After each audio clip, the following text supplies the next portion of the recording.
We have a quorum. Could we have the roll call, please, Gail? Mayor Sticks. Here. Councilmember Haney. Mayor Pro Tem Haney. Here. Councilmember Blatz. Here. Councilmember Francina. Here. Councilmember Wyrick. Here. Thank you, Gail. And welcome to the June 14th, 2022 meeting of the Ojai City Council, and happy Flag Day, everyone. Randy, would you say the pledge on Flag Day? It's 245th birthday. There we go. Right hand over your heart. Please follow me. I pledge allegiance to the flag of the United States of America and to the republic for which we stand, one nation, under God, indivisible, with liberty and justice for all. Thank you, Randy. And approval of the agenda? Yes, Mayor, if I could quickly, before, well, I guess we could have done it after, but might as well do it now. I'd like to recommend that we move the council or the commissioner appointments item to before the budget so that the people attending won't have to sit through the lengthy budget discussion. So. Great idea. Okay. So that's item 5, and that will become item 2. Okay. Do we want to poll them Yes. to see if they would like to wait and hang out for 3 I hours? think we're good. Do we need a vote on that or no? All rolled into one. We can roll it, yeah, into the approval of the agenda. Okay. All right. So moved. All right. Roll Second. call, please. Gail? Councilmember Blatz. Mayor Pro Tem Haney. Yes. Councilmember Miguel, yes. Oh, thank you. Councilmember Francina. Yes. Councilmember Wyrick. Yes. Mayor Sticks. Yes. Okay, great, thank you. All right, we will move on to presentations. Tonight, we have an exciting presentation, the proclamation celebrating June 2022 at Pride Month in Ojai. So it's my honor to celebrate Pride Month in Ojai and support equity and inclusion in our city. Tonight, the LGBTQ Ojai community will give a presentation on the past, present, and future of Ojai LGBTQ Pride, followed by Ojai's proclamation supporting Pride Month. It is my pleasure to introduce local transgender activist Michelle Rosenblum, who will narrate the presentation. Thank you so much, Michelle, for your leadership and collaboration on this presentation. And also a big thank you to Robin Godfrey for collaborating. Oh, that's so nice. Great, thank you. Is there a PowerPoint presentation we could put on? Yes. I think Yes, it'll it's come up in being a pulled moment. up now. There it Okay, is. great.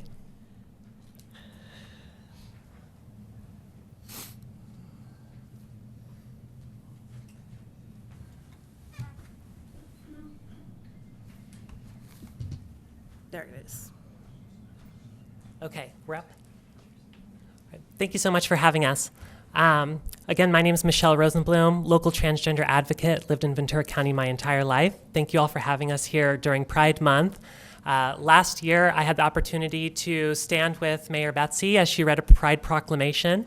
And this year, I asked her, well, what's Ojai doing this time around? She said, good question. So here we are, giving a presentation. And I thought this year it would be great to include some more members of our local community. I have with here Lynn and Helen that I'll be introducing in just a moment. So on past, present, and future Ojai LGBTQ Pride. Next slide, please.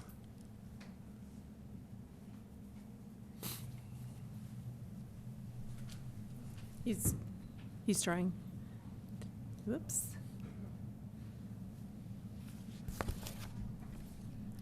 Technical difficulties for those at home. Give us 1 second.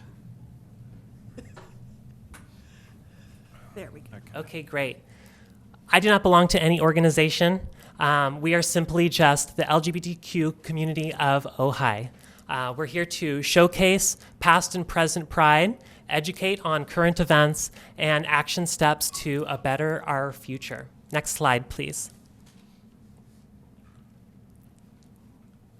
I'd like to showcase and feature our local community member, Lynn Doherty and Helen Allen. They've been bringing out the LGBTQ plus community of Ojai for over 31 years. Thank you.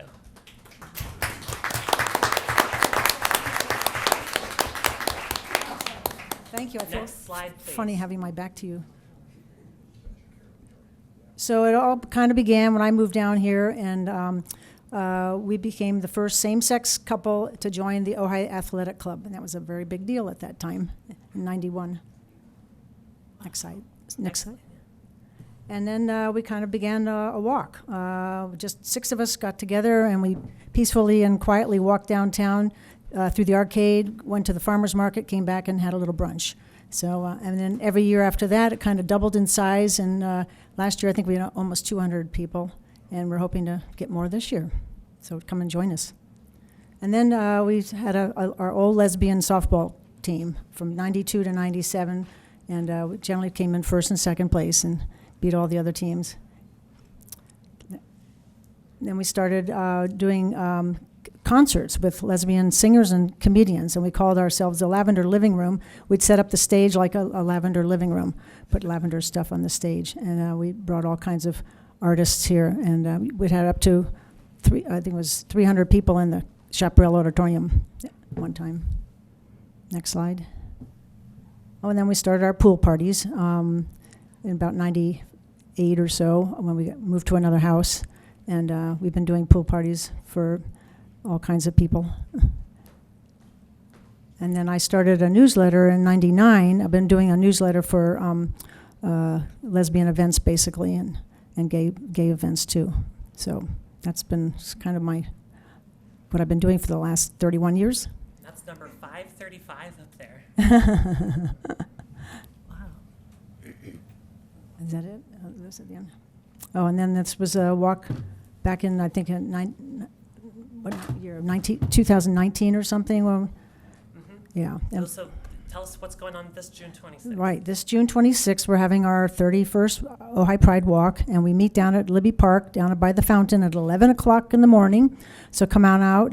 If you have any flags, rainbow things, bring them, and join us with the walk. And we walk just up and down the sidewalk up to the library, all the way down the arcade, over to Matilaha Street, and then back to the park again. So it's just an easy 20-minute jaunt. Great. Thank you. Thank you so much, Helen and Lynn. Thank you. Okay, go sit down. Ojai has a rich history of the LGBT community being here, and it's only been very recently that Ojai has started recognizing June as Pride Month. But Pride has been celebrated here for a long time, and part of this presentation is to help nudge the needle and bring Ojai that much closer to supporting this community.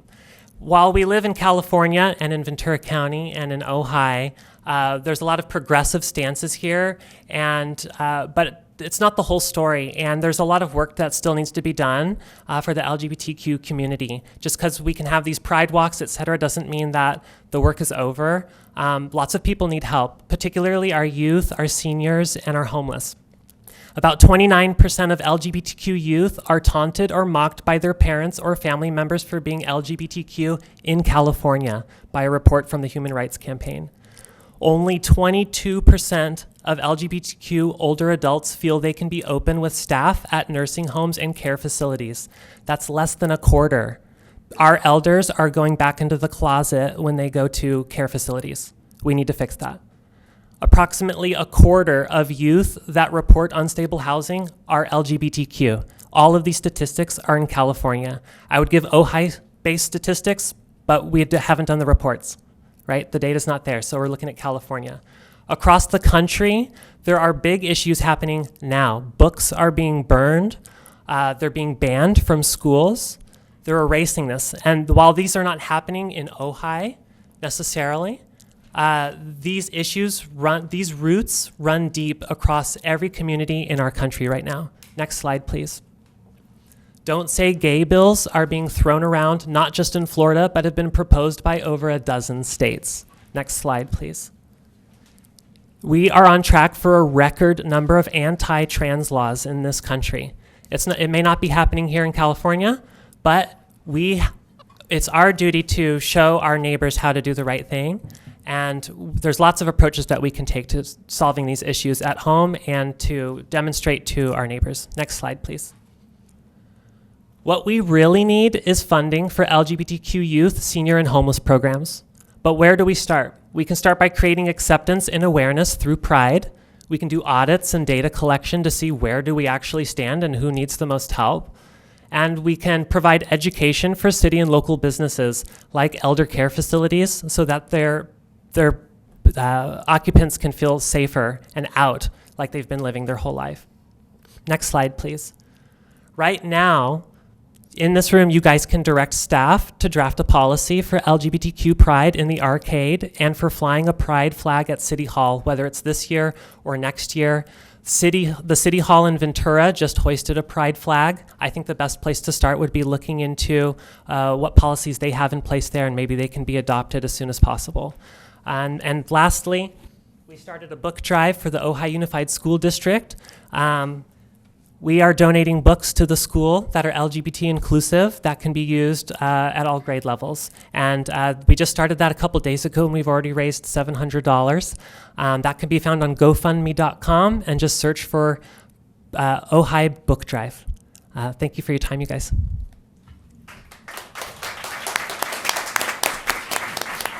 And once again, thank you so much, Michelle, for spearheading this and making this happen. And the book drive is incredible. So everyone, please donate. And now I'm going to give the proclamation.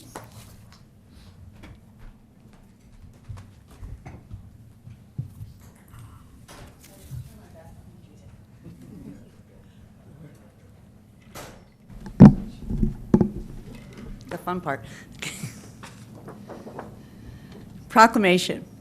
Whereas the lesbian, gay, bisexual, and transgender and questioning LGBTQ communities form an integral part of the vibrant culture of Ojai.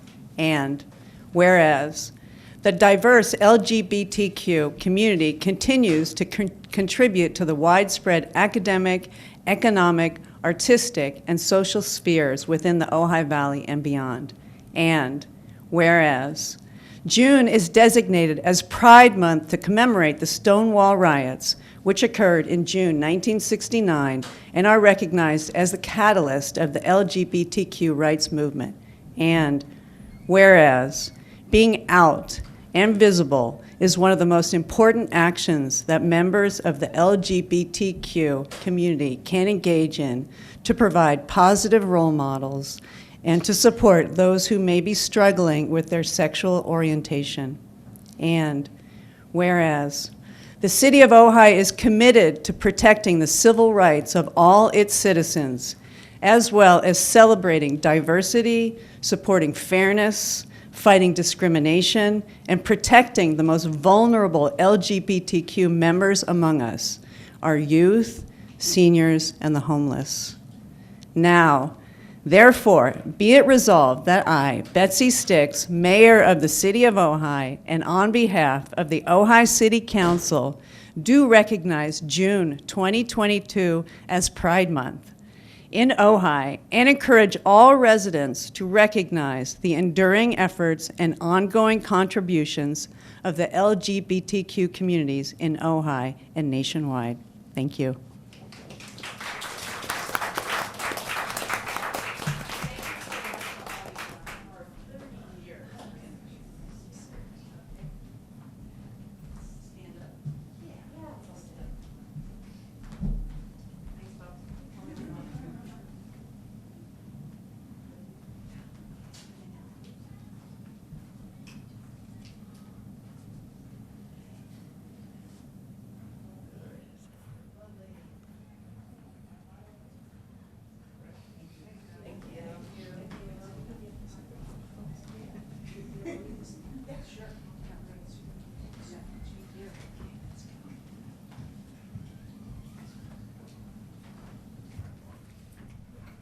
Thank you all. So inspiring. All right, we will move on to commission reports, and we have a report from Brian Akensie from Historic Preservation. Thank you, Brian. Thank you, Mayor. I'm here giving a report for the Historic Preservation Commission. I am the chair of the commission. I started out with one item. Over the last couple of weeks, it's grown. Number one item to talk to you about is currently I along with Cindy Convery are reaching out to the parcel owners that are within the local downtown historic district that we propose to you. And you know what the parcel vote is. It's in the code past February and March of 2019. But the city of Ojai actually owns 7 of the 89 parcels we've identified. 6 of those parcels are landmarks. Ojai Valley Museum sitting parking lot, there by Rainbow Bridge, the Ojai Arcade, the Libby Park Sycamore, the jail, tennis courts, and the 7th one that's not a landmark yet is the Ojai Pergola. So I am requesting, just found out I could do this, as the chair of the commission, that if you could please put me on the agenda for this to be discussed and for the city council to come to vote. I sent you the fabulous form that we got from your city attorney. That's what everybody will be using to indicate their preference or their non-preference. That's item number 1. Item number 2, in our meeting this past week, and we talked about this in the January 18th joint council meeting, and that was, I'm going to read to you what Mara put down in our agenda. Discuss a recommendation of the City Council by the Historic Preservation Commission to amend the municipal code to allow properties identified as contributing. Again, keep in mind that there's 3 colors in there. One is landmarked, the other is contributing. Those are properties that we deemed in the ad hoc that may be eligible for landmarking or Mills Act, and then there's non-contributing. They just happen to be in the boundaries. Chair Akins has identified a potential solution. A key concern raised by many is the impact related to future modifications to their existing property. Chair Akins has identified a potential solution to this concern raised by several existing property owners within the proposed local district. If there is a consensus from the full Historic Preservation Commission, and all 5 were there, 2 physically, 3 virtually, there was a full consensus, unanimous, from the Historic Preservation Commission that this request would be forwarded to the City Council for further consideration and deliberation. Additionally, in conjunction with the Historic Preservation Commission's recommendation identified within the recommendation section above, the Ojai Municipal Code Amendment would include the Commission taking on the responsibility of researching and providing character-defining features for contributing properties, buildings within the proposed local downtown historic district. Once this is made a downtown historic district, again, that's the if in all of this happening. It would be a recognition that this is a downtown historic district, and to a degree, those properties that we've identified are historic. And so what we would do is have an ad hoc committee like we did, maybe Craig, Gina, myself, who would do a historical report that would present it to the City Council in support of these properties getting a Mills Act and everything that goes with that. So again, item number 2 is asking to be on the agenda in the July meeting to consider that. There's a lot of background information that I've been sending to the people that I talked to, and I will make sure that goes to the council.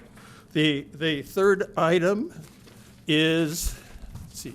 Third item was, I was at after our meeting Thursday night in which we had 2 residents of the cottage among the flowers and also a commissioner comment on the Mallory cottages to just give a brief blurb. I have the 3 historic resources reports that were done for those. They were done in 2006, 2007, and 2008, in case you're wondering why we haven't considered it. I just talked with Terry Hill, that's why I had my head out the door. He said they looked at them, they were a bit run down, they still had characteristics to go with them.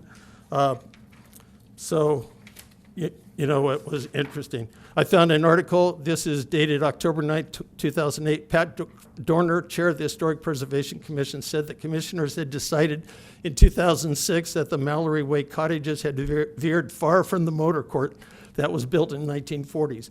They had been turned into family homes, and the swimming pool that was once part of the motor court had since been filled with cement. If it had been declared a historic landmark long ago, it would have been protected. But since it hadn't, some pictures of the cottages for the Ojai Valley Museum would suffice. Again, that was Pat Clark Dorner 14 years ago.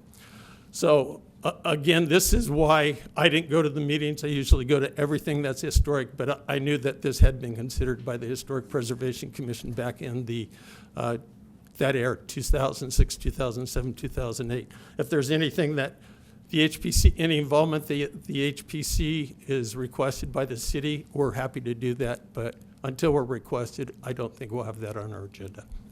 Okay, thank you all. Just really quick, Brian, Yes. because it's a commissioner report, I'm just letting my colleagues know. At future agenda items, I'm going to bring this up as a liaison to the commission, your request. Okay, yep. We're happy to do whatever the commission. Thank you, Bill. Correct. Randy? Yeah, either Brian, you can clarify it, or the city attorney can clarify it. You gave us a voting slip. Ooh, we don't say the V word, but Was that inside just for our information? And then you brought to the attention that we have 6 city-owned historic properties downtown. So would council vote a yay or a nay to include that into the historical district? Or I'm just trying to clarify what. we're going to let Matt So it would do happy that. to- It was my question to Matt, so. Yeah, happy to jump in here. The proposed historic district is mapped by the commission's ad hoc committee, includes 6 or 7 properties owned by the city. The council and council only could decide to support the nomination, to oppose it, or to take no position. And then separately, when the nomination comes back to council, if it proceeds through the HPC, could decide, of course, whether or not to adopt the actual district. Both of those choices are council, one's up front, one's on the back end. The request is for the council to set on an agenda to consider whether to support the nomination or not, and that can be added to the agenda with 2 council members so requesting. Great, I just wanted to clarify that and to see if that's what we needed to do this evening. And then number 2, the biggest thing for me, Brian, is the if. So your requesting tonight, and I understand Councilman Wyrick may ask for it to be placed on a future agenda. Is this, I'm stuck on the word if. If this passes, there's no reason to have it agendized. And if it does pass, then we need to agendize this item to change, I imagine, the ordinance or change policy. Why would we want to have that discussion before this is passed? Who wants to answer that question? I can answer that question because I'm asking of the council the same thing I'm asking of all the parcel owners, because there are 2 phases involved in the process. And on one of those phases, again, Matt can do us, there's 87 parcels that come down to 59 votes that take place. The HPC has to bring to you 50% plus 1 that have filled that out in support of that. And you being the council are one of those votes. Right. So all I'm just saying is you're asking us, or Councilman Wyrick is going to agendize to have this discussion, and I just, my thought is, why would we have a discussion on something that is or is not? I would assume we'd wait for it to either pass or fail, and then agendize that discussion. I don't want to deliberate on this right now. I'm just asking for clarity on it, because I'm lost on it, that's all. I can we- provide one sentence of clarity, but we can't have a further Right. discussion. The sentence of clarity is from the discussions at the several HPC meetings, a concern has been raised by some who would own property that would be contributing but not itself landmarked, and by those who own property that would be non-contributing but within the boundaries.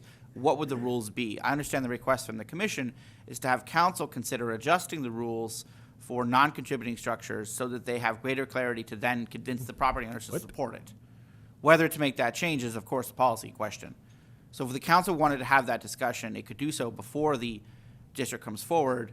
That's the request of the commission. The council could also decline to do so and say, come back when there's support.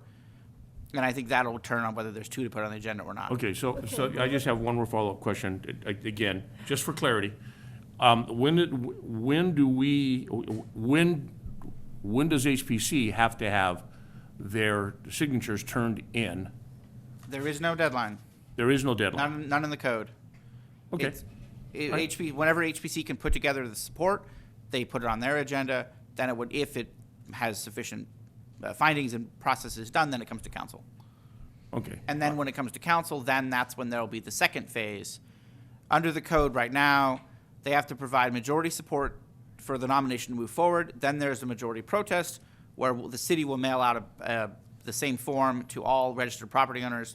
And then if a majority protest is submitted in, then it's dead. If not, council could then adopt it. But there's no deadline for any of that to happen. Or I should say, there's no deadline for the first step from HPC. There are some timing rules after that first step, but there's no current running deadline. Mayor? Okay, thank you. Susan? Oh, so that we don't have to bring this up at future agenda items, can we take care of this now? And I'll say that or do we have to do it at the end of the meeting? It's not agenda. To the meeting, yeah. Yeah, we should do it with future agenda items. I recognize it's a Right, it's little not bit agenda, you wonky, can't but vote on it. We should No, keep no, to the rules. yeah. Okay, That's what thank I you. was suggesting. Okay, all right, thank you, then thank you, Brian. You're welcome. We'll move on to public communications right now, and just a reminder, these are items not on the agenda, and so we cannot discuss them, but we can agendize for the future. And in the sense of fairness and efficiency, please stop after 3 minutes. Thank you very much. So we'll start with Martin Hartman, then Cindy Jones, then Tim Kraut. Thank you.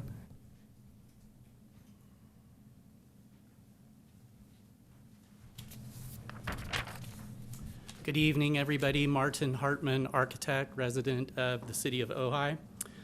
City council, city staff, citizens, those at home as well. I'm here to talk about the school district new pool that we, the voters, approved in 2020. We approved a new aquatic center for district and school use. And so I'm here to talk about that. It's a given that the new pool will result in students and the school's betterment and be the basic outcome of this project. I'm a proud supporter of Measure K and the opportunity it will provide the district to graduate students who can swim and excel in aquatics. I think all of us are grateful.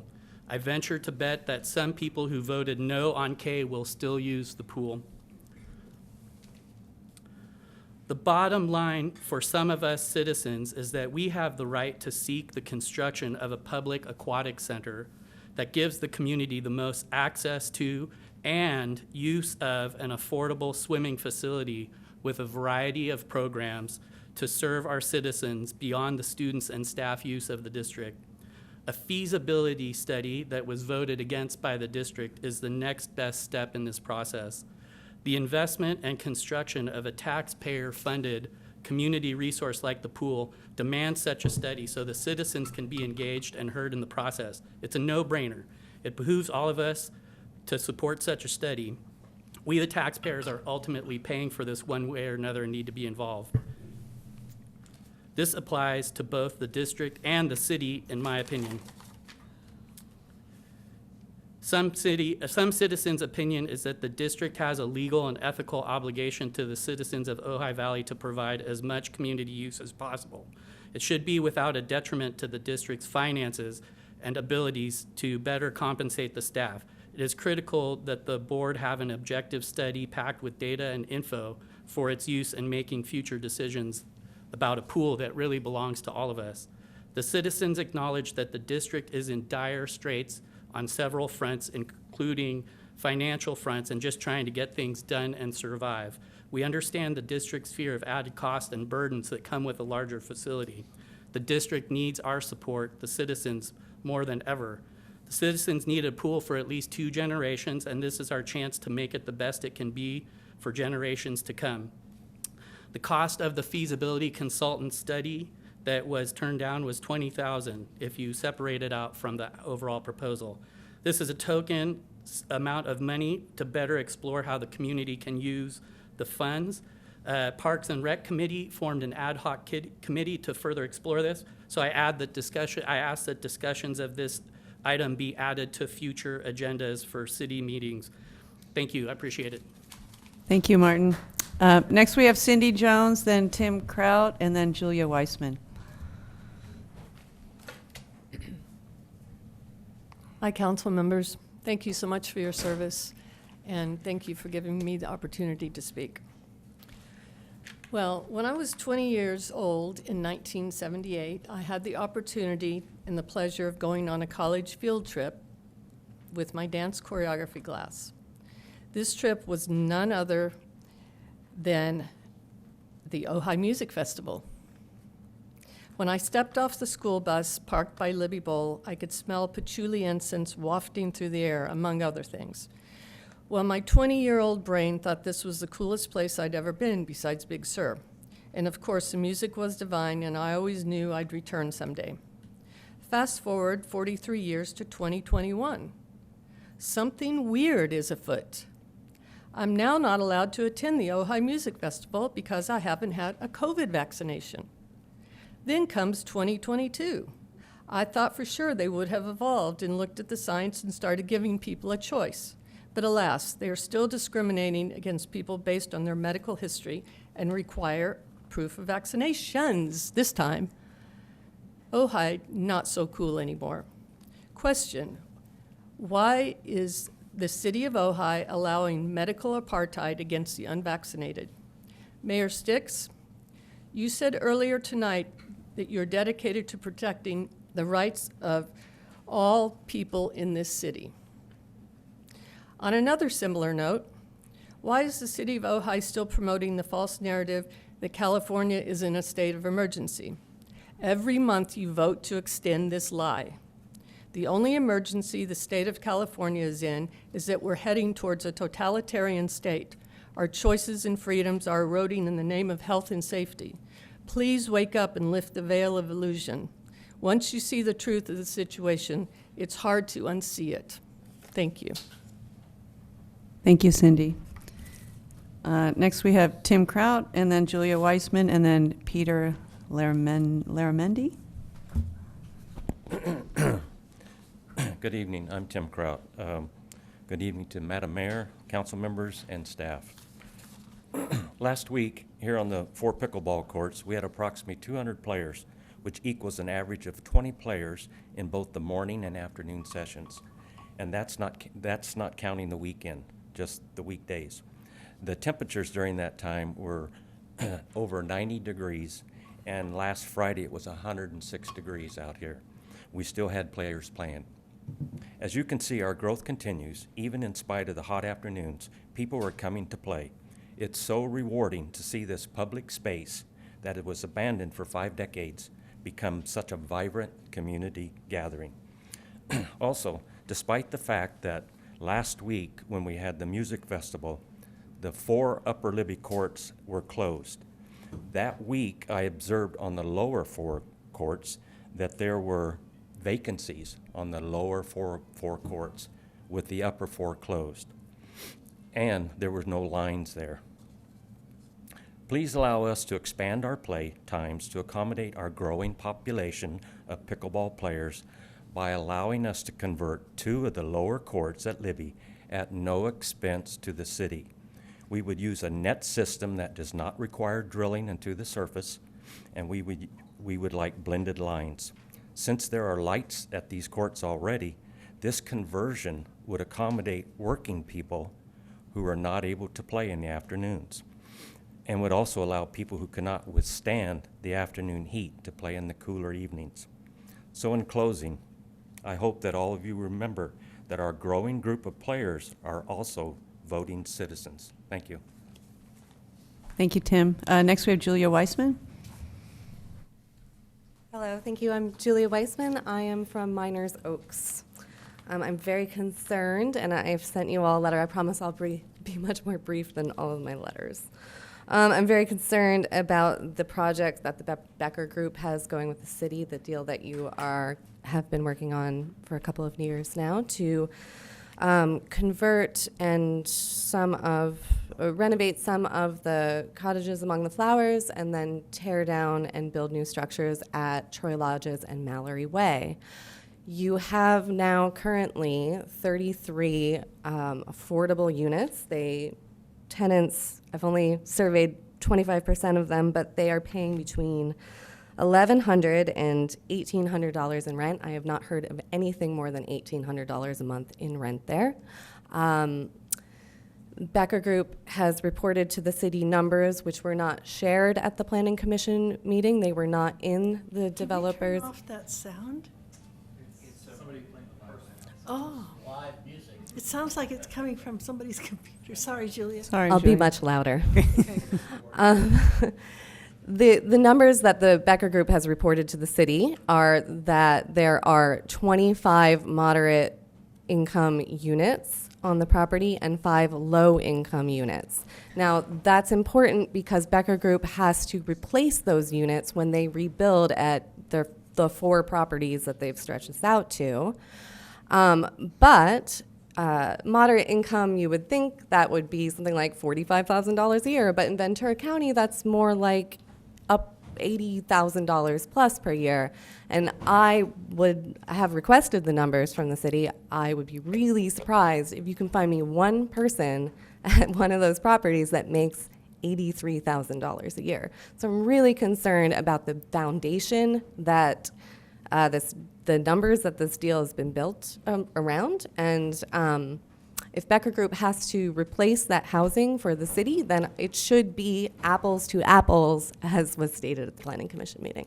And I plan to continue to talk to residents and see what they're paying per month and so forth. And I will prepare all of that for the July 12th meeting when it is actually agendized. Thank you. Thank you, Julia. Next, we have Peter Lazramendi. Okay, did I say? Oh, wow. Will you say it one more time? Laramendi. Laramendi. Okay, thank you. Okay. Hello, council members, mayor. I just want to, I have 3 points. It's on the topic of pickleball. First and foremost, I'd just like to say thank you to the city for providing those courts. Oops. And growing up in the valley, utilizing this area now has been great. My second point is there's been talks of doing some sort of sound testing. If that's the case and it comes to fruition, then it needs to be a robust sound test with multiple data points. So that means at the courts, across the street, and more than likely in residents' homes that are having complaints, because that way you have a full data set and you don't have any data gaps. My last point is the convenience of the court is great. You're able to ride your bicycle, and so that's awesome. So I know that there's also talk of the courts moving out to Soul Park. Now, if that's the case, then you're going to have more people driving, causing more pollution to the city, actual carbon pollution, and yeah, and you could be taking away people's opportunity that enjoy riding their bicycles to the city courts here that otherwise don't have the abilities to ride their bikes out to Soul Park. So those are my points. Thank you. Thank you, Peter. Anyone on Zoom, Gail? If there's anyone in the Zoom queue who would like to speak on this item, please raise your hand. Use the raise hand function now. Okay, thank you. We'll move on to consent calendar. We do have 5 public comments, so we'll take those first. We just did public comment. Consent calendar, did you turn one in? It's okay, Larry. Okay, we'll have Larry. Thank you. Ojai Music Festival was wonderful. We had no problem parking. It was great. Bicycles. Okay, we almost got run over twice in the arcade by kids on bikes. Nobody's gotten hurt yet, but they will. Can we get cameras in the arcade to throw some fear into these kids? Because somebody's going to get killed, or somebody's going to get hurt because they're doing wheelies. All right, please, something, anything. Thank you, Larry. All right, we'll move on to consent calendar right now. We have 3 comments on item I. Bill Mellett, Barbara Bowman, and Carla Nelson. Do we have to approve it first? We take the comments first, correct? Yeah, we'll take the comments first, Okay. and then council can approve as a bunch or pull any items as Yeah. desired. Is Bill Mellett here? Hello.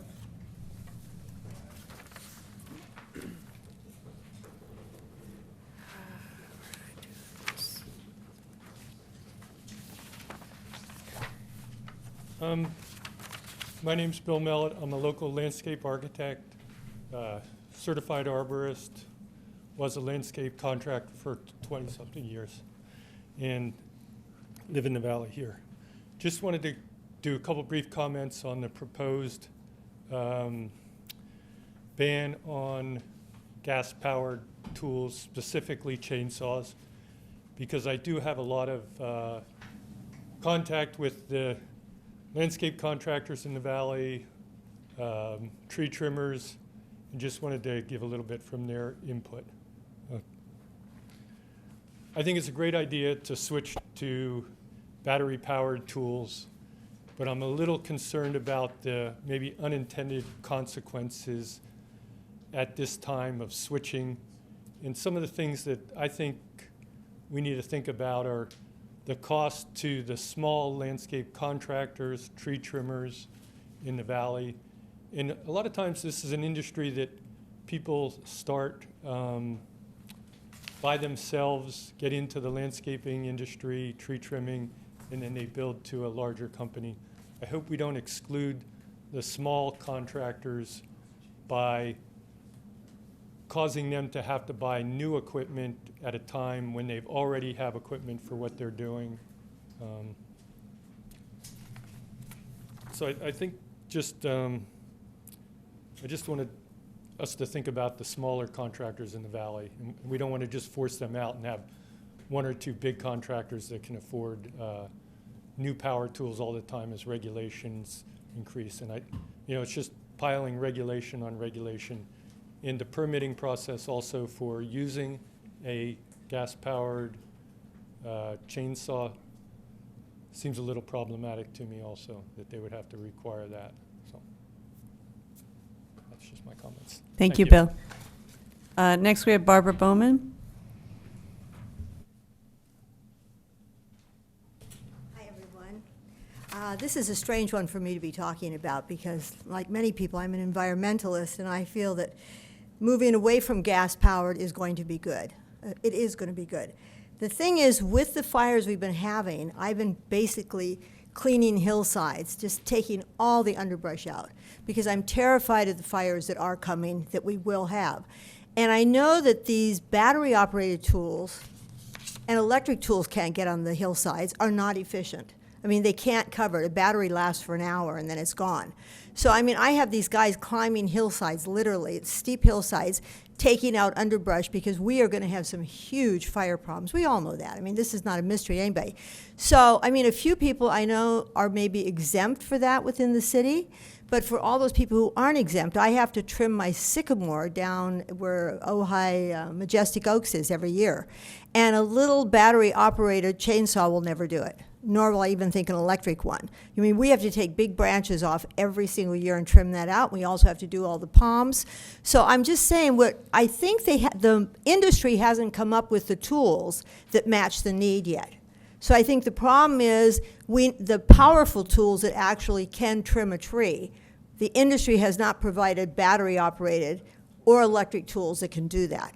So I think that, I don't know, I mean, and I also think he just mentioned the problem of these people having to replace their tools all the time, and the batteries are very expensive. So I really don't have the answer. I know we have to do it, but I also think we have to keep cleaning these hillsides off. Everybody around here, we live in a valley that's covered by hillsides that have to be, the brush has to come out. It just has to. I mean, it's what I obsess upon every week, taking brush out. I'm even doing my neighbor's brush. I mean, this is how obsessive I am on this. So I want you to think about, maybe there is a solution, or maybe there's a certain, when people are cleaning hillsides, they can use these tools. I don't know. I think before you make a blanket recommendation, you have to think about everything that can happen as a result of that. Okay, thanks. Thank you, Barbara. Next, we have Carla Nelson.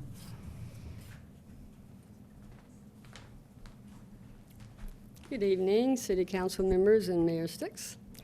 My name is Carla Nelson. I own and operate a landscaping design firm. I'm also a licensed contractor, and I have a maintenance company.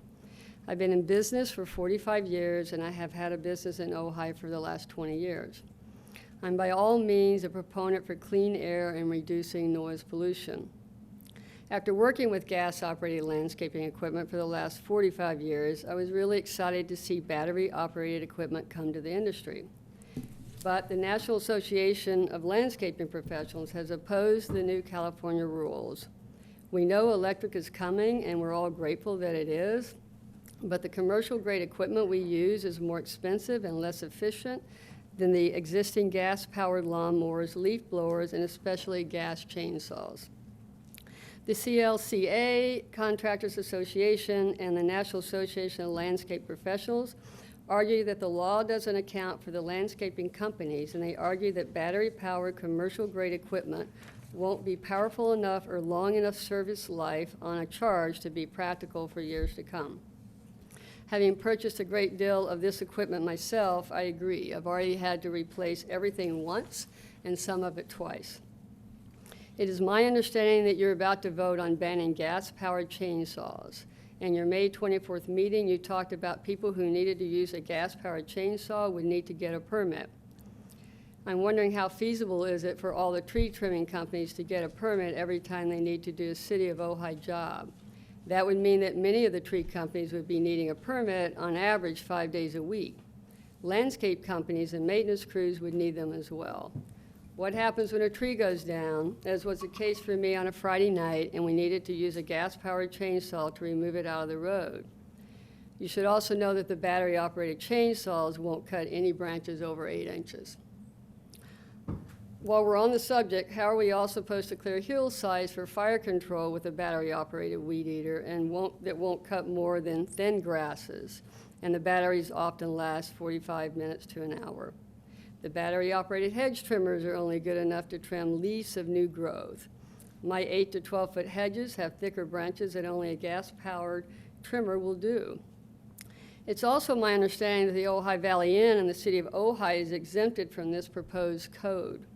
Obviously, the reason they are exempt is that the contractors, in conjunction with these two entities, realize that battery-operated and electric-operated machinery will not get the job done.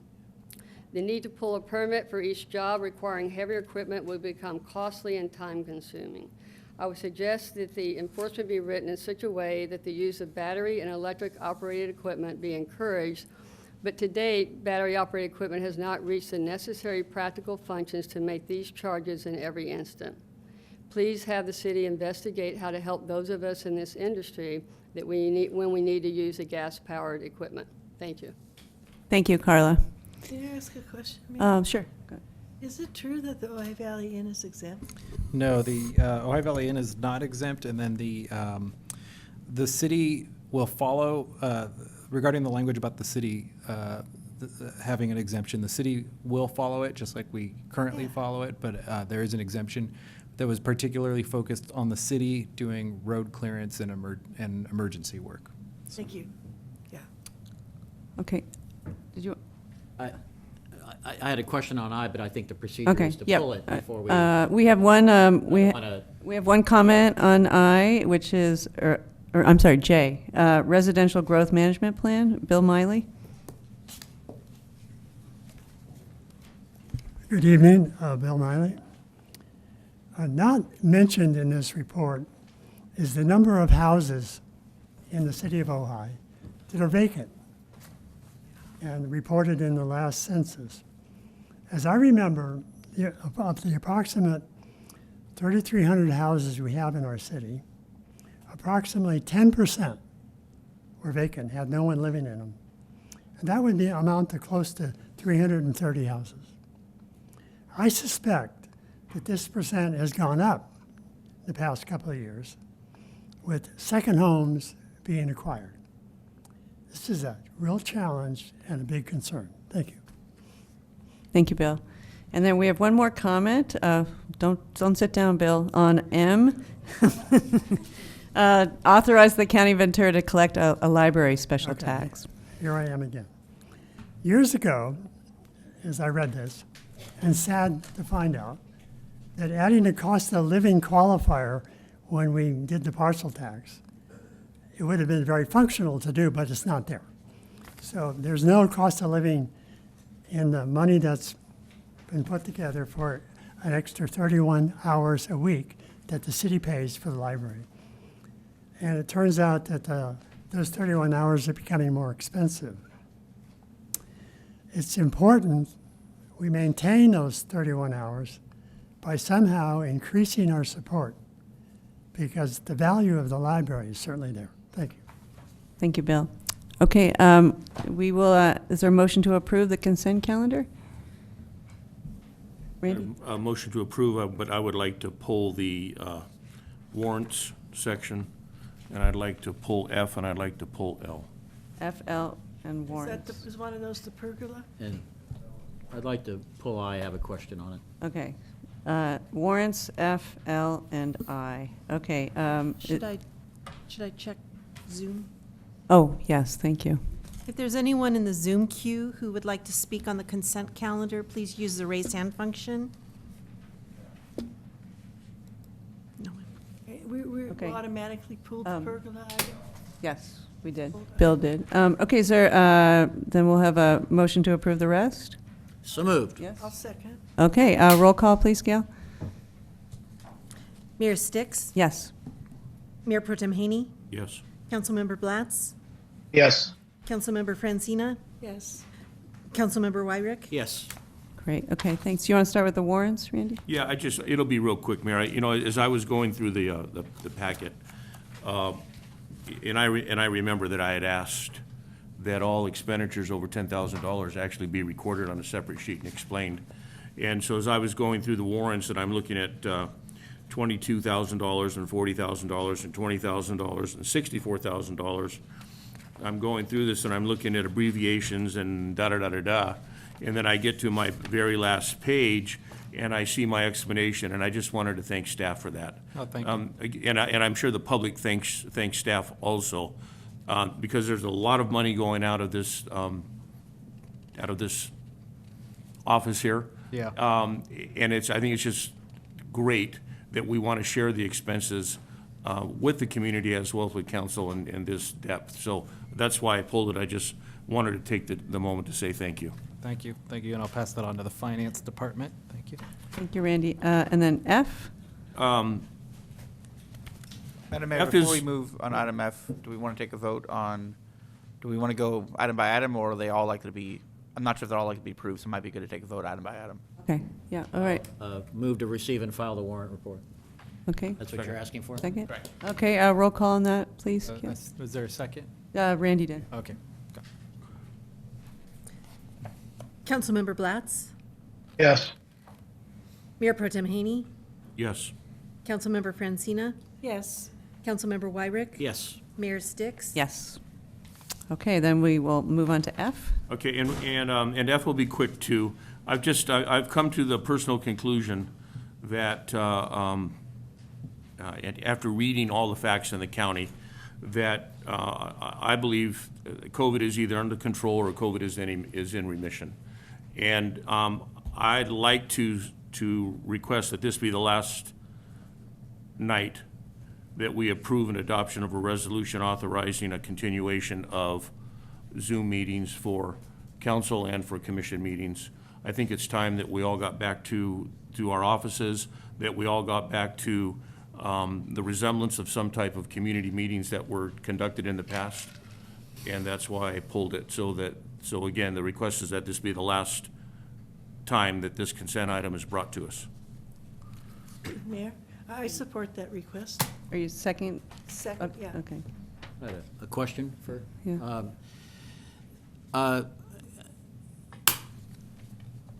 are we going to, will we, let's say that somebody is out of town, are we going to have exception participation as opposed to for convenience? I would have thought, and maybe Matthew could clarify that, but I would have thought we'd have that ability already. You have that already? We do. If I'm a commissioner and I am out of town, that I have a right to Zoom in. I think there's guidelines. There are, yeah. The Brown Act allows for remote participation for any member of this body or any other body, provided certain rules and requirements are followed. The two most important are that the public be able to participate from that remote location. So it can't be while you're driving in a car. It needs to be like a hotel lobby is a good example, or even a hotel room if you just open the door if somebody shows up, which is unlikely to actually happen. And two, the remote location has to be listed on the agenda, which means we have to know at least 72 hours ahead that the person will be remote. But as long as those two things are followed, then anyone can participate remotely outside of this resolution. Okay, thank you. Thank you, Matt. Okay, so do you want to make a motion, Randy, or you? Well, again, my motion Yeah, was that okay. this be the Okay, last night that okay. this is brought to consent, and Okay. I And believe Susan Susan seconded it. Okay, roll call, please, Gail? Councilmember Francina? Yes. Councilmember Wyrick? Yes. Mayor Sticks? Yes. Councilmember Blatz? No. Mayor Pro Tem Haney? Yes. Okay, thank you. Randy, do you want to do your third L before we do I? My L is, Yeah. it's funny. I'm looking at L and Mr. Miley brings up M, and they're very similar. My question is, again, 31 hours of operation and how we're funding this 31 hours, and I would just like to ask this council how we can do something differently. And I think we've had this discussion in the past about how this is funded, and I'm just at a loss of words. The library is one of the most important contributors to the education of our youth in this community and in any community. And it just seems like 31 hours is all we're trying to fund, and it seems like our hands shouldn't be tied to something like this. So my question would be to the city manager would be, how can we change this? Does it require a vote of the community or a vote of the taxpayers in the community? But something's got to change, and I'd like to know how we could do it. Yeah. And if we don't want to answer that question tonight, I'd be more than happy to put it on an agendized item to bring back to give you more time to think it through. I can give a simple answer right now, if I may. And it actually is something that the city council had talked about, right before, or, before COVID days. And so the city had actually had interest in increasing that amount of funding, and we reached out to the county, and the county at that point had said that they were looking at doing this on a county-wide level and not just in Ojai. Mm-hmm. And so they had essentially at that point asked us to give them some time to work on them preparing for a county-wide initiative. And so what we can do very simply is we can reach out to the county over the next few weeks and find out where they're at, if they're planning to do that. And then if they are planning to do it, it'd be great for us to kind of tie into what they're trying to do. Okay, and then also maybe in the interim, if they're not getting up to speed, maybe you can talk to Mayor Sticks and you two come together to put it on the agenda, and we talk about this so that it doesn't have to skip a meeting and go through the process. The mayor has the opportunity to place it by herself. Okay. If she would do so. Yes. Okay, go ahead, Bill. I wanted to add a little bit more to this, and correct me if I'm wrong, city manager, but my memory is that we also asked first of all, the flaw in the original resolution establishing this is there was no cost of living adjustment. Exactly. Right. Yep. So in other words, that means in real terms, every year since this was first authorized by the voters, it goes down in real amounts. Right. In other words, it's less and less and less and less support for the library. Right. Less than when it was originally passed. And so one of the things that I suggested is that we just do a cost of living cumulative adjustment and then put a cost of living before the voters to have a cost of living included. And both the county, library people, and our local friends of the library did not want to support that at that time for the reasons that the city manager, correct me if I'm wrong, stated. That's exactly what happened. And I think it's kind of too bad, because I fully agree with you. I think our community would support that. Right. And I hate the idea that we're sort of waiting on the whole county for something that our people would support. Okay, so we can look into that? No motion, though, at this point, No, right? Okay. I'll take that direction. Okay, thank you so much. And then, City attorney just reminded me, we do need to approve the actual item, though. okay, all right. Do we need a motion to approve that? Motion Okay. to approve L. And second? I'll second it. Roll call, please, Gail. Councilmember Francina? Yes. Councilmember Wyrick? Yes. Mayor Sticks? Yes. Councilmember Haney? Yes. Councilmember Blatz? Yes. Okay, thank you. And then last item is I. Bill? Yeah, a couple of quick questions on I, in response to the public testimony. What are we looking at in terms of a permit fee? So actually, thank you for asking, because I was going to explain that. So we are working on developing a permit that we would bring to council in the next meeting or the following meeting. Okay. And that would give the opportunity for council to identify, we'll make recommendations, but the council will still have the final say on what the fee will be and what the requirements will be and what the exemptions would be, so. And if I could just, would that also include the ability to, say, getting a permit for a period of time? Mhm. Rather than for each use? Well, that's exactly, if there's any feedback on, kind of how we want to structure that permit, we'll bring one back and we can tie that in. I heard one of the comments about fire clearance, and I think that would be an example. We would have an exception for, the dates that they're going to do fire clearance work and not have it be a tree by tree review or anything like that. Right, that's what I'm thinking. Exactly. It'd be some sort of, Yeah. And then the last question is, there were some comments, and I'm going to turn to the person who is more knowledgeable than me on this item, Councilperson Haney, and that is the idea that these, I believe, hedge trimmers and pole saws, some of the larger ones just aren't up to speed with electric yet. What's your thought on that? Yeah, it's interesting. If you're doing a hard trim on an existing hedge, you're going to need something a little heavier than electric hedge trimmer. But for the standard maintenance that's performed in the majority of these homes in this community, is they're pruning new growth. So they're not into hardwood, they're into softwood. And so I might disagree with the woman who spoke to a small degree. If you're pruning or shearing into hardwood, you're gonna need something that is a little more powerful, I agree. There's other tools in your box to do that. Again, a lightweight electric chainsaw might help you if you're into that hardwood. But again, most of the pruning or most of the shearing that takes place on shrubberies from what I observe, it's all new, fresh growth. Okay. So. Well, with that, I'm comfortable with administrative discretion on making the permitting feasible, and I'll move for approval. Okay, second on that? Okay, roll call, please, Gail. Mayor Sticks? Yes. Mayor Pro Tem Haney? Yes. Councilmember Francina? Yes, and I'll make the comment that we lived for centuries without these polluting gas-powered tools. Councilmember Wyrick? Yes. Councilmember Blatz? Yes. Okay, thank you.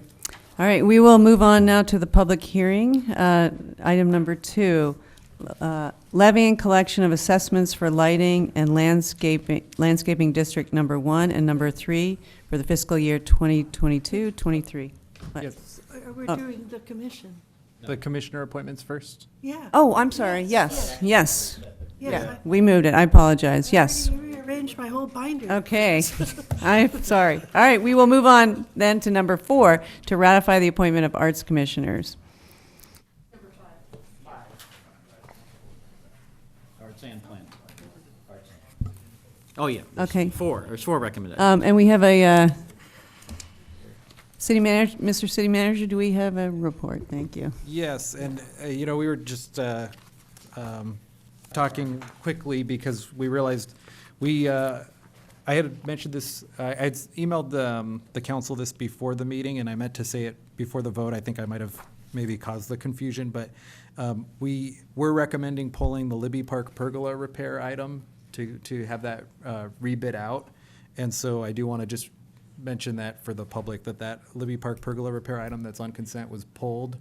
I think there was council agreement, or I didn't get any objection to that, so I wanted to just note that for anybody interested in that item. So we'll pull that and rebid that. So, but anyway, so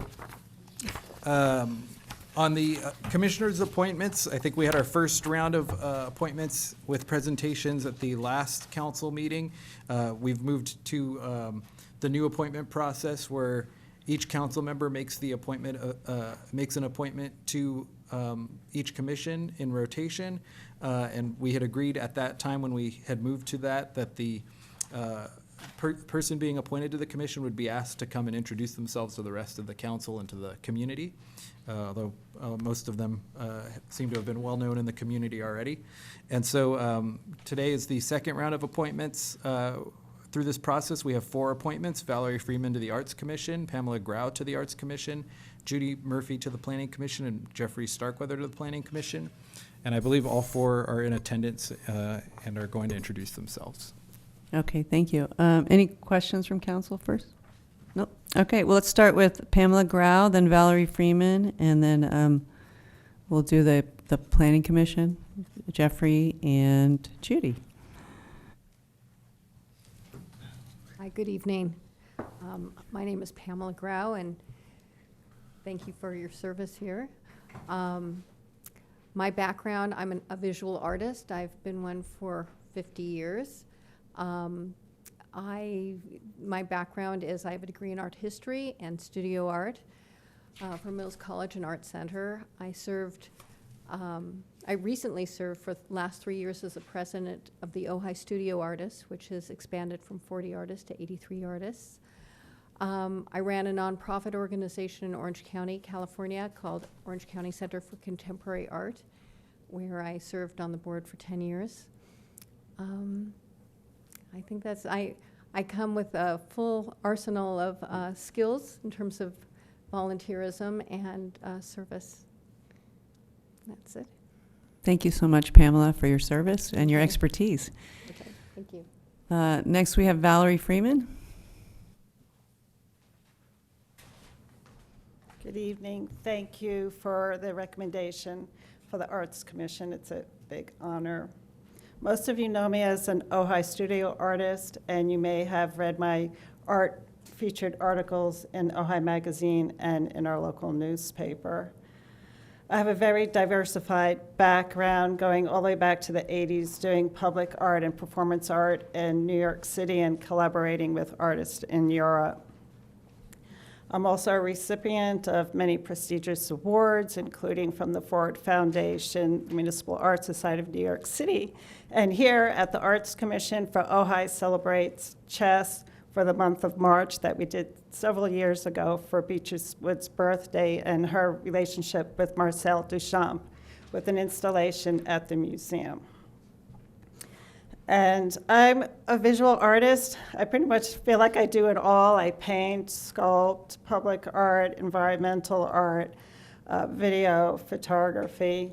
And I've also sailed around the world as a guest art lecturer on crystal cruises. I love to travel. I've went to 61 countries so far.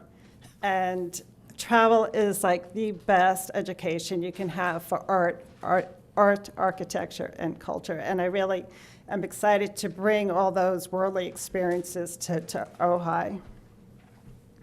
I also am involved in commercial art. I've licensed my work to the movie industry for over 30 years and work with designers and architects on creative projects, both residential and commercial. I love big projects. I like to bring the whole community together, have it be inspirational, innovative, and a lot of fun and educational and friendly with the environment. And I'm very curious about the environmental park next door. I'm hoping that we could use it real soon to bring in environmental artists to work with the community, to teach the community how to work with nature and be in harmony in nature and start expressing some creative projects in the park. I also want to make a big difference in Ojai's public art, in raising the bar higher, making the public art really have an impact, placing it where you have can see it every single day as you're commuting to work, going to school. And I really feel that the West End, we need something really substantial on the West End, so when you're coming up to Ojai, you know you're coming to someplace very special. I greatly appreciate the opportunity to be recommended for the Arts Commission. I'm really excited to dig my heels in and to make some wonderful magic in the Ojai community, and it's a very humbling experience. Thank you. Thank you, Valerie. Yes, go ahead. Valerie, thank you. You know, we interviewed, I don't know how many candidates that day, but I'll tell you what, we were impressed with everyone. And the cream rose to the top. And I'll tell you, one of the things I believe, you can correct me if I'm wrong in it, but Valerie talked about, you know, we've always talked about putting something on the side of the movie theater on that big wall. And Valerie said, why aren't we putting a projector somewhere and projecting something onto that wall and doing it on a rotational basis as if it's a large movie screen? And Bill and I both looked at each other like, how could something so simple have escaped all of us smart people here in Ojai? And it was an incredible thought. But so instead of doing actual physical artwork, you could do rotational artwork visually. I was just blown away by that. So, And actually, that's what we did in Europe back in the 80s when the Berlin Wall was still up, to project over the Berlin Wall into Eastern Germany and have art in Eastern Germany. well, thank you. Yeah, thank you. Thank you, Valerie. Susan? Yeah. My understanding is that we're ratifying the Arts Commission separate, right, from the Planning Commission, is that correct? Okay, so before we ratify the two new Arts Commissioners, I would like to air out, in my opinion, the chair should always be present for these interviews. And the Arts Commission we're very happy with your selection. I think you did a great job. But as far as the process, a concern has been expressed by the 3 existing Arts Commissioners. Why wasn't the chair who wanted to be there and who expressed his concern that he couldn't be there? I think it would be good to air out if there was a reason or how you want to handle that.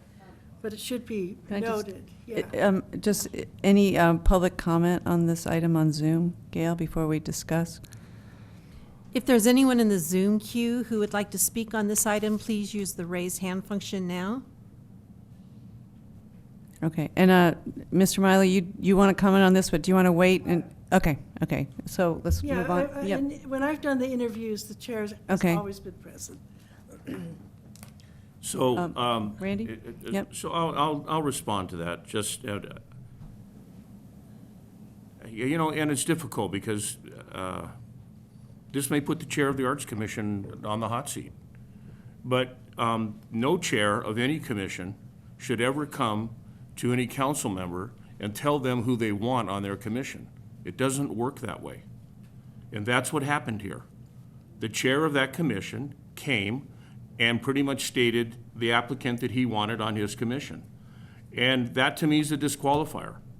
I'm just not going to have someone that already has their mind set in the interview process conduct interviews with us. So that was, I wasn't the only decider in this, but that was the reason I had no reason to have the chair of the Arts Commission present. When you're Susan? done, I'd like to comment. Well, if that had happened to me, what I would have said is that you're welcome to be present so that you see the process by which we select and so that you're present for the interviews. But the presence of the chair does not in any way make us beholden to the candidate that the chair favors. It's just, so if he was, I think that as a courtesy, from my perspective, if he would be willing just to listen and not weigh in, I would have invited him. I just wanted to air it out. But thank you for explaining. like I said, Can you bring it back to the chair, Thank please? you for Are you explaining that. finished, Thank Susan? you. Okay. I just want to Randy, close with go this. ahead. That's just hindsight. Yeah. And the reality is, in the moment, we did what we did, what we felt we needed to do. If Councilman Wyrick wants to weigh in, that's great. But like I said, commission chairs do not make appointments. Council members do.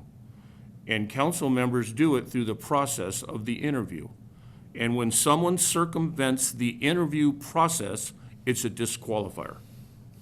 May I Go express? ahead, Susan. Yep. Yeah, in my opinion, the chair has a right to express his opinion, and that opinion does not disqualify him from, in my opinion, from being present at the interviews. So are we going to keep trying to go back and No, forth and top you one know another what, here? Or what are we trying to do here? We're just, Can you bring it back to the chair, please? And I would, one sec. I would like to, in the actual ordinance itself, the suggestion is that we take the chair's advice under consideration, and yet it's a suggestion, correct? Correct. Yeah, the ordinance suggests it, but does not require it. Okay, all right. So thank you for expressing your opinions. Anything else before we have a motion to ratify? Yeah, and I can, taking someone's opinion under consideration, chairs, is a good idea. I can see both your points, so. Is there a motion to ratify? I would suggest splitting them if we're going to ratify Okay. and just doing Arts Commission Okay. first. Yeah. Yes, So- just ours. Okay. Okay. Motion? We need a motion? Move to approve the, ratify the appointments of Valerie Freeman and Pamela Grau to the Arts Commission. I'll second. Okay. Roll call, please, Gail? Councilmember Blatz? Yes. Councilmember Francina? Yes. Mayor Sticks? Yes. Mayor Pro Tem Haney? Yes. Councilmember Wyrick? Yes. Okay, thank you. And now we will move on to the Planning Commission.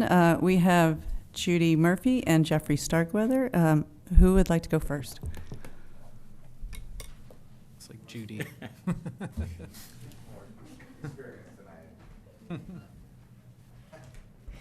Good evening, Mayor, Council, staff. Thank you for the recommendation. I look forward to serving the city of Ojai in this new role. A little bit about my background is that my husband and I moved here in 2004. We have 3 grown children. I have worked for Western Union in their Office of Consumer Affairs for several years. I have taught school for 5 years, and I worked for many years for AT&T in their electronic mail division. That gives no one permission to ask me a question about how your electronic mail works. Anyway, I look forward to being as fair and neutral and studying all the issues as carefully as I can. And again, thank you for your recommendation. And thank you, Judy, for your Judy? service. Yep. You also served on the Building Appeals. I have. Yeah.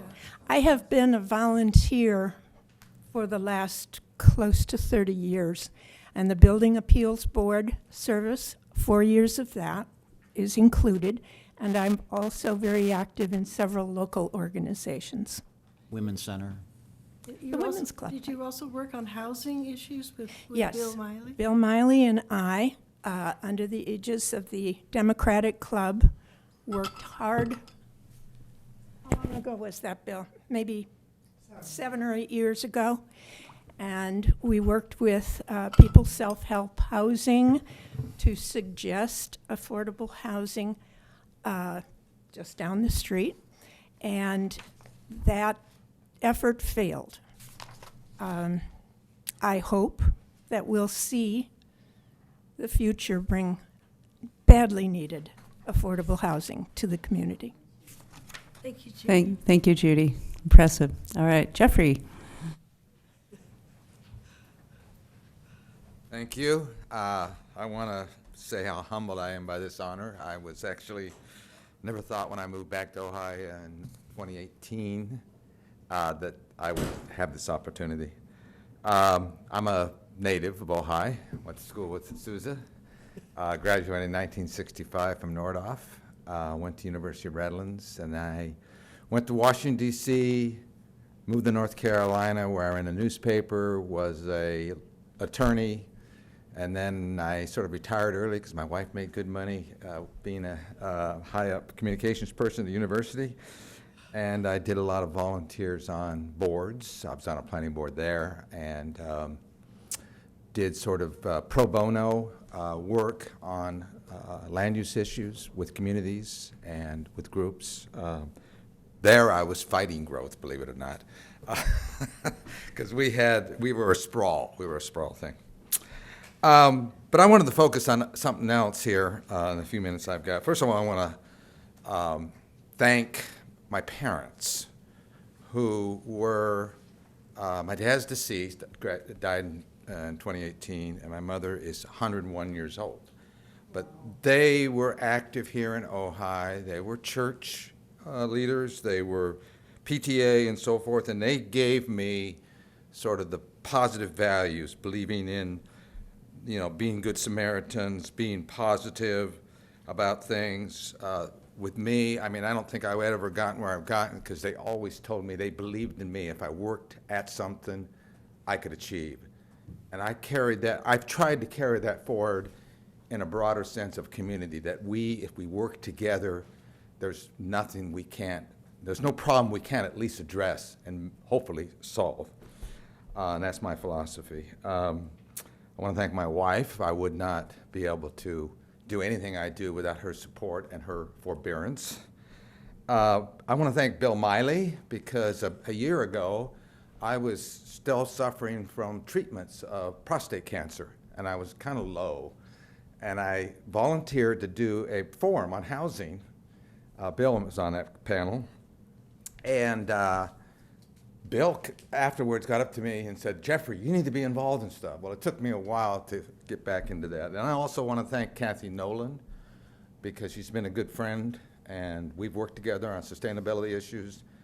And when this seat was opened, someone said, you should apply. And I knew she was been there 12 years, and I called her up and I said, Kathy, if you want to apply again, I won't apply. And she said, no, Jeffrey, I think you'd make a good commissioner and we can work together. So I'm down to 7 seconds. So I promise to obviously work very hard at this job and always put the interests of the community and the common good first. Thank you. Thank you, Jeffrey, for your service and hard work. We have Bill Miley, public comment. Oh, sorry. Hello again, Bill Miley. I do not know either of the folks for the Art Commission yet. I hope to someday. You will, yeah. They'll know you. I do know both of the folks nominated for the Planning Commission. I have known Judy Murphy for over 10 years.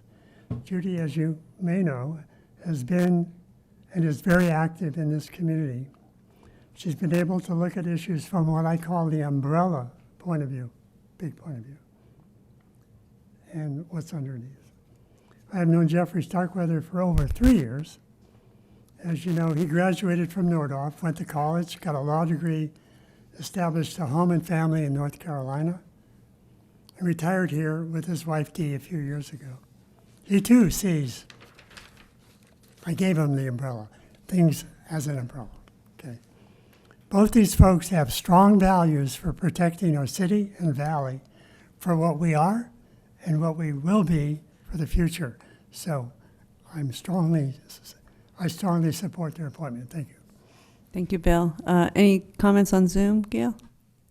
If there's anyone in the Zoom queue who would like to speak on this item, please use the raised hand function now. Okay, we'll move on to discussion. Bill? I would just say that the interview process was very enlightening and very inspirational in terms of the quality of the applicants. It's really humbling. But I think both of these people have a depth of knowledge of the community and a commitment that I'm very happy with. So I'd be happy to make a motion to ratify both appointments.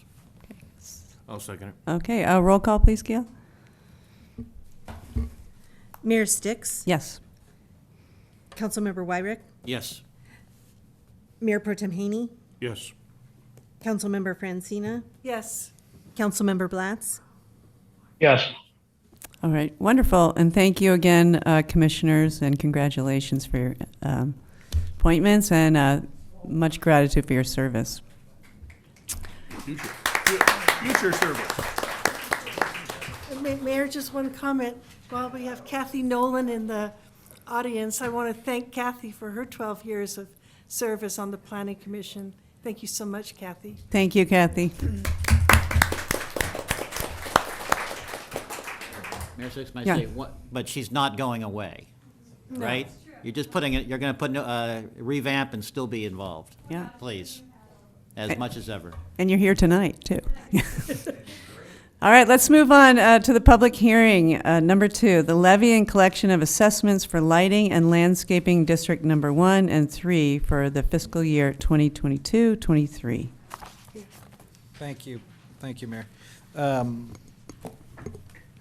As is typical in June, we start to have kind of our end-of-year items to to kind of get things in place for the next year. So 2 items on the agenda today, related to the assessment districts, are required to be annual public hearings, but we'll try to keep them as brief as possible. Regarding the landscape and lighting districts, which are districts 1 and 3 within the city of Ojai, they were established in 1988. Our lighting district number 1 was established in 1988 to provide street lighting, maintenance, and landscaping for the city. The assessment provides approximately $48,000 for the assessment for District Number 1 provides approximately $48,000 in annual revenue. Over the years, increase in the costs of electricity and maintenance resulted in that being not an adequate level of funding.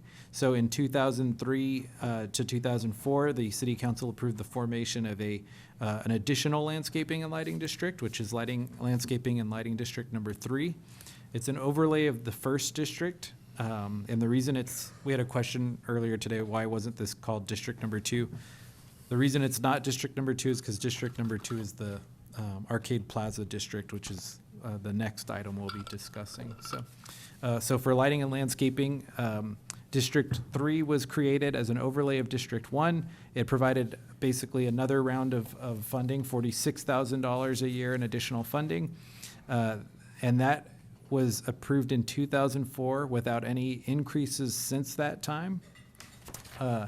The assessments are fixed by Prop 218 and cannot be increased without voter approval.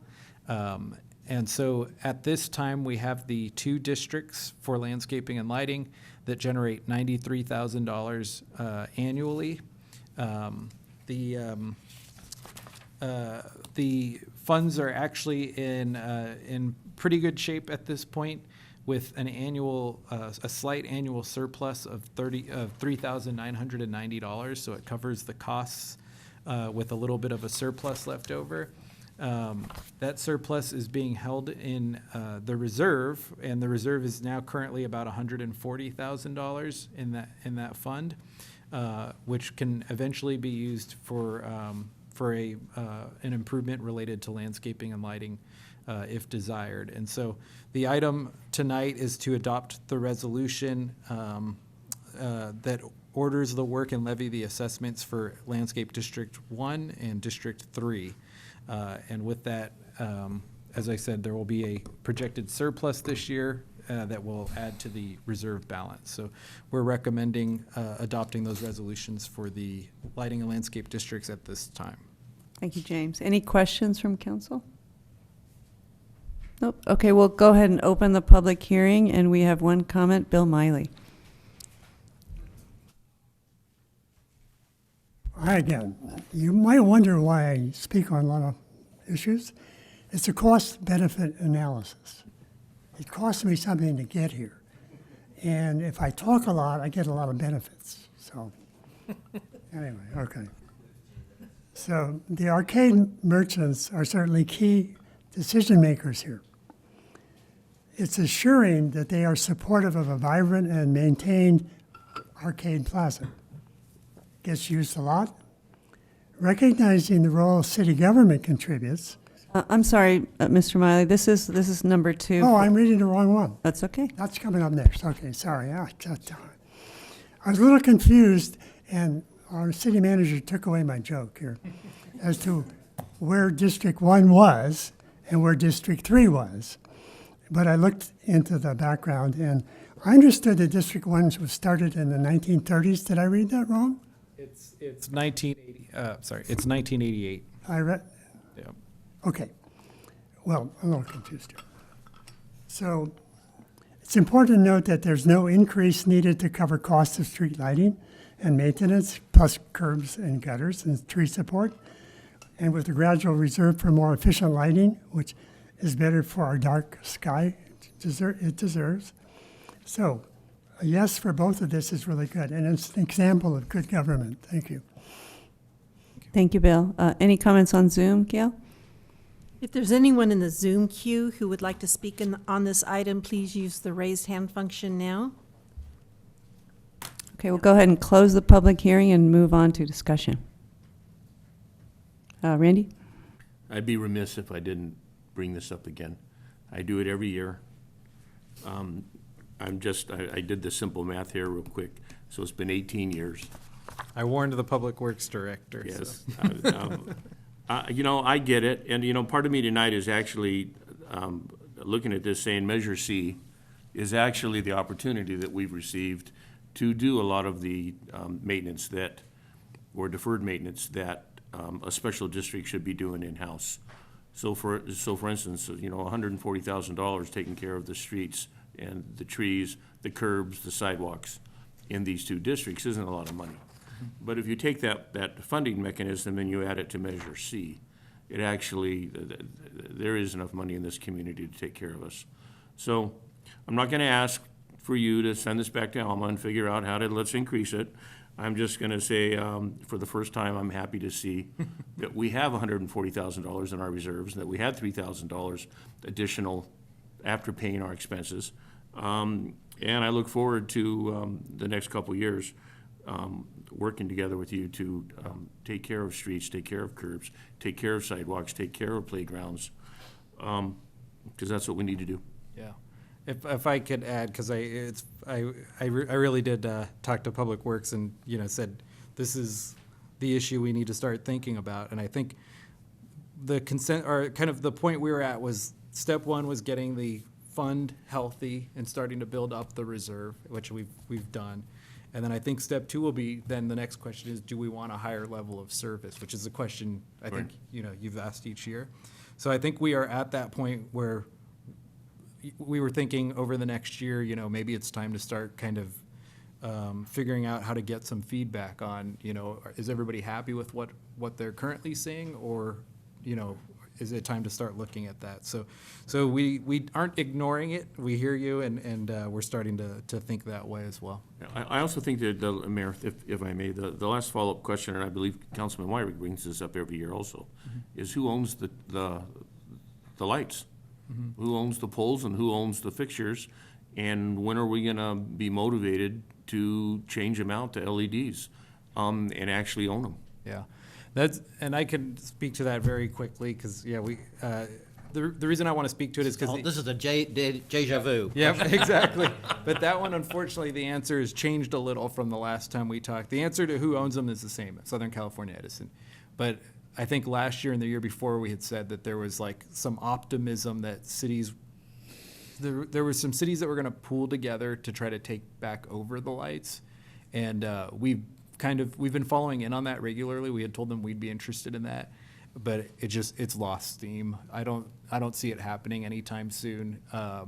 And I think the last time we talked about it, we got a letter from Edison saying they aren't planning to offer them up anytime soon. So, you know, it doesn't mean that there won't be options, but last year I reported that, like, you know, it looks like we may have a chance to do that. Right now, it's a little bit harder to envision, so. Thank you. Thank you. Go ahead, Susan. Can you just clarify, are you saying we can't change to LED unless we... Microphone.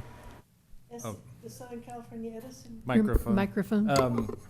So, yeah, to repeat the question, could we change to LED without owning it? You know, we can reach out to Southern California Edison and see if they have any programs to make that changeover now. I was speaking initially to the question about taking back ownership of them. Yeah, So, yeah. Okay, thank you. Any other comments? Well, I'll make a motion to adopt the resolution and direct city clerk to transmit the documents. Second. Oh, I'm sorry. Roll call, please, Gail. Was Councilmember Francina the second? Yeah. Okay. I don't care, really. Do you want to be the second? No, Mayor Pro Tem Haney? Yes. Mayor Sticks? Yes. Councilmember Wyrick? Yes. Councilmember Francina? Yes. Councilmember Blatz? Yes. Okay, great. Thank you, Gail. All right, we'll move on to public hearing item number 3, the levy and collection of assessments for the Arcade Plaza Maintenance District for the fiscal year 2022-2023. James? Yes, thank you, Mayor. So this is, to make it even more confusing, this is Maintenance Assessment District 2, the Plaza Maintenance Assessment District. It was created in 1988 as well, to help fund maintenance and improvements to the Arcade Plaza. In 2002, the Arcade Plaza underwent a $2.5 million renovation, and at that during that time and since then had been requiring increased levels of maintenance.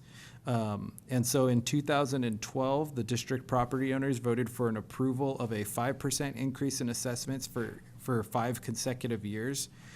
So they had a 5% increase each year from 2012 to 2017.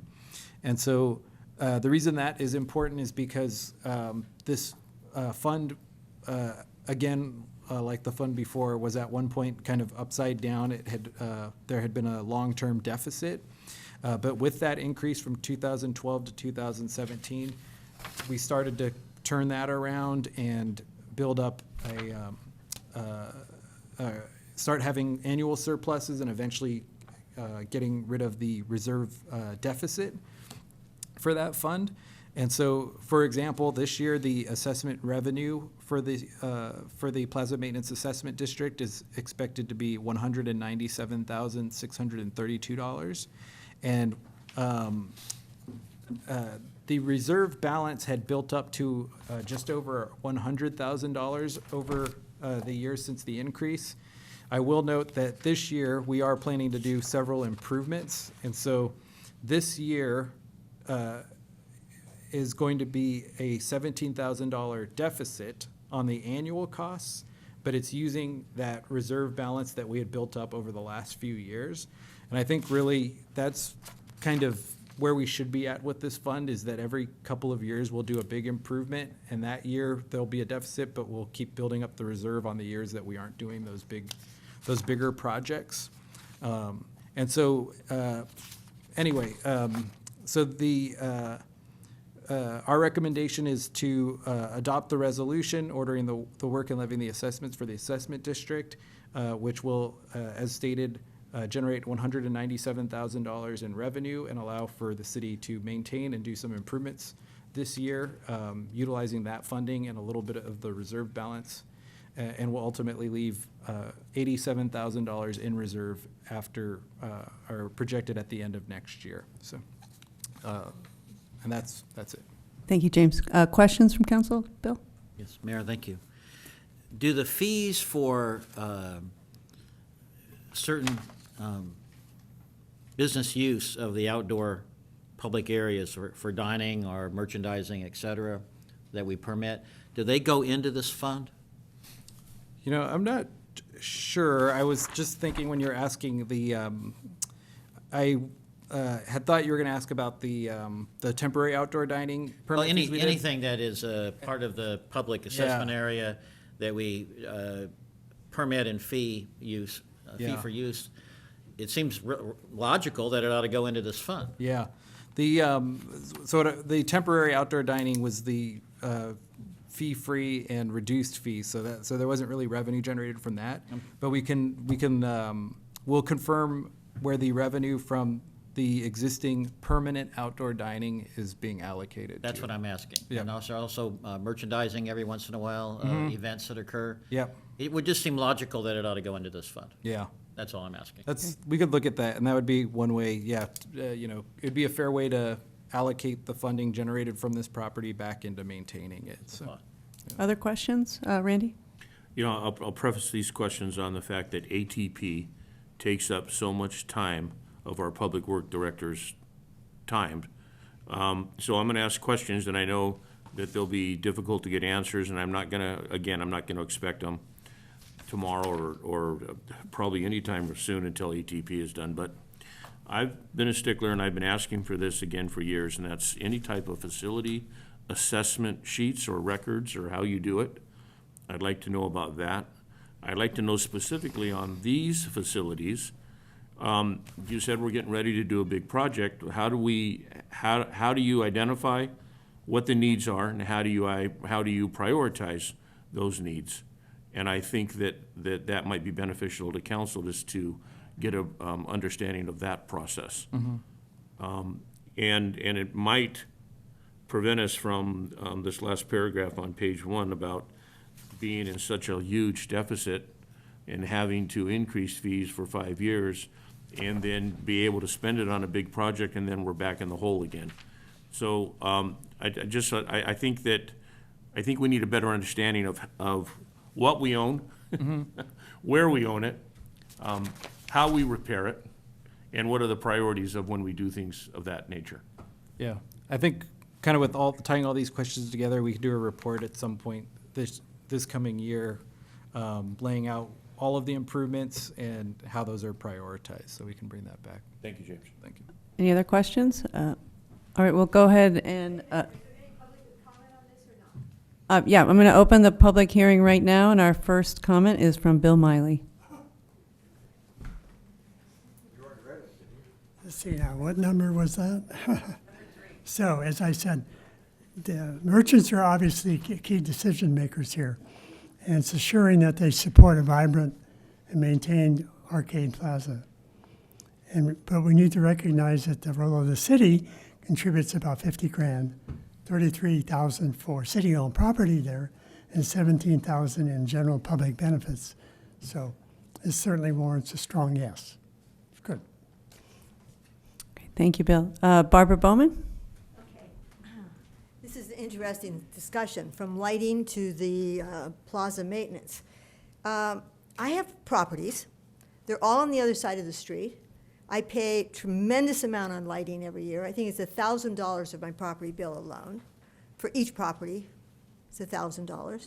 Then the maintenance, we get absolutely no maintenance on the other side of the street, but we contribute to the maintenance, the plaza maintenance. And so if you ever contemplate increasing it, you can see why I wouldn't get very excited, because we get absolutely no benefit on the other side. And those sidewalks don't get washed over there. I mean, you know, they've got Ojai pizza all the way down.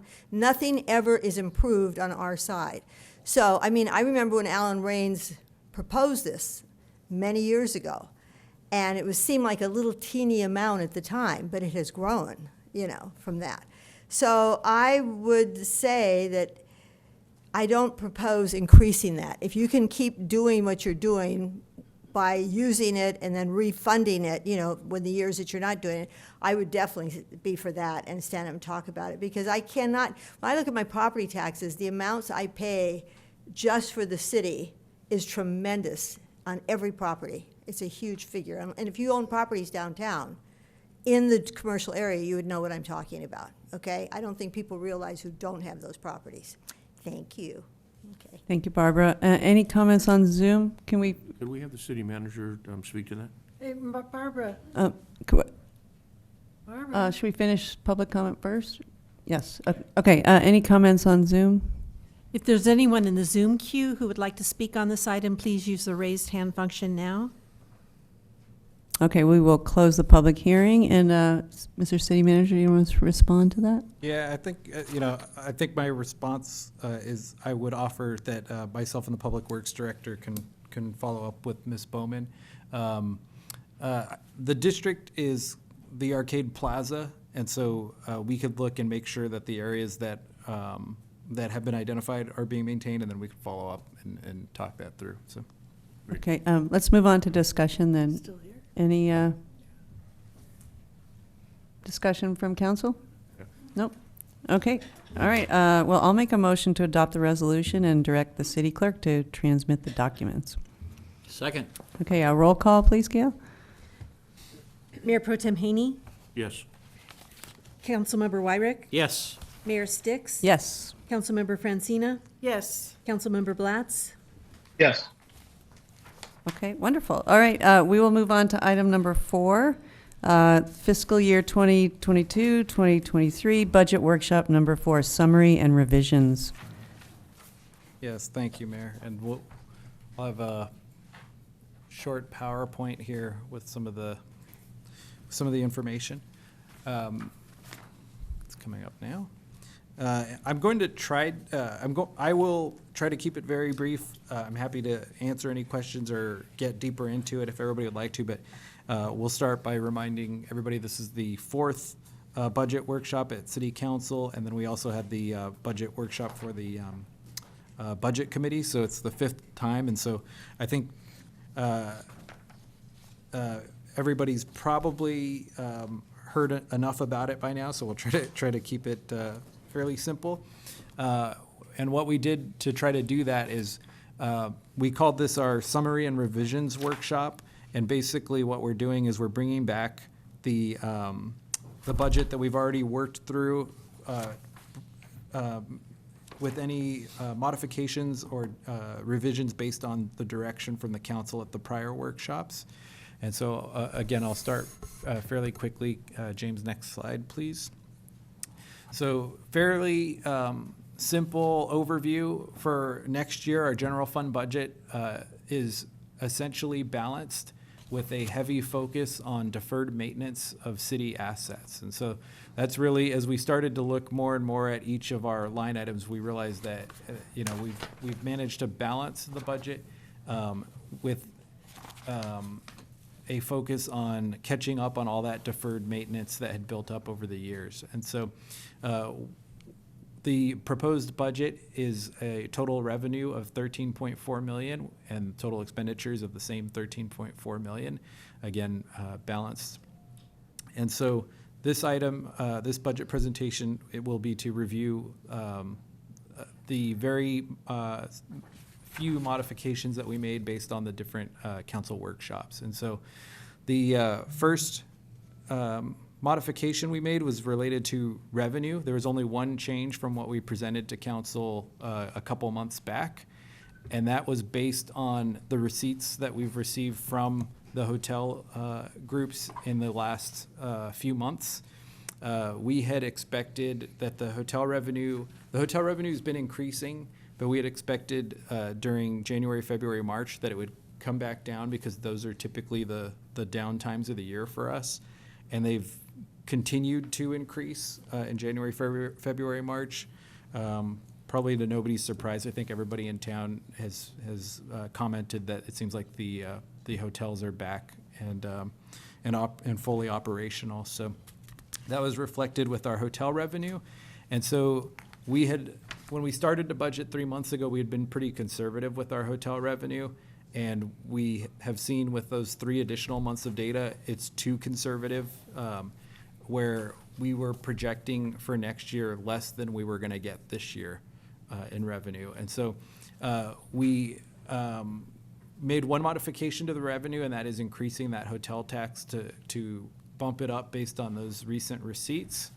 And so that has been an increase of $300,000. And so likewise, when we went through the expenditures, we identified approximately $300,000 in expenditure revisions based on the city council feedback. So next slide, please, James. So for expenditures, it's more adjustments because they're smaller adjustments. And so what we had changed since the last couple of budget discussions are listed here. We increased the contingency by $100,000. And we had talked, at the first workshop, we had talked about certain categories of funding that may, if there were more funding, these were the things that we thought that the council would want to adjust. And I think the feedback was that general consensus. The contingency was less this year for general contingency, although we had moved a couple other items into the contingency, but it left us with less actual contingency. So we increased that amount back to last year's level. We also had talked about the city for years has been prepaying its unfunded pension liability, or I'm sorry, the unfunded OPEB liability, other post-employment benefit liability. But this year we had talked about the potential increases to unfunded pension liability and the potential of starting to prepay that liability as well. And I'll have another slide on that in a moment. But so we've added that prepayment in to start prepaying each year, both pension liability and OPEB liability.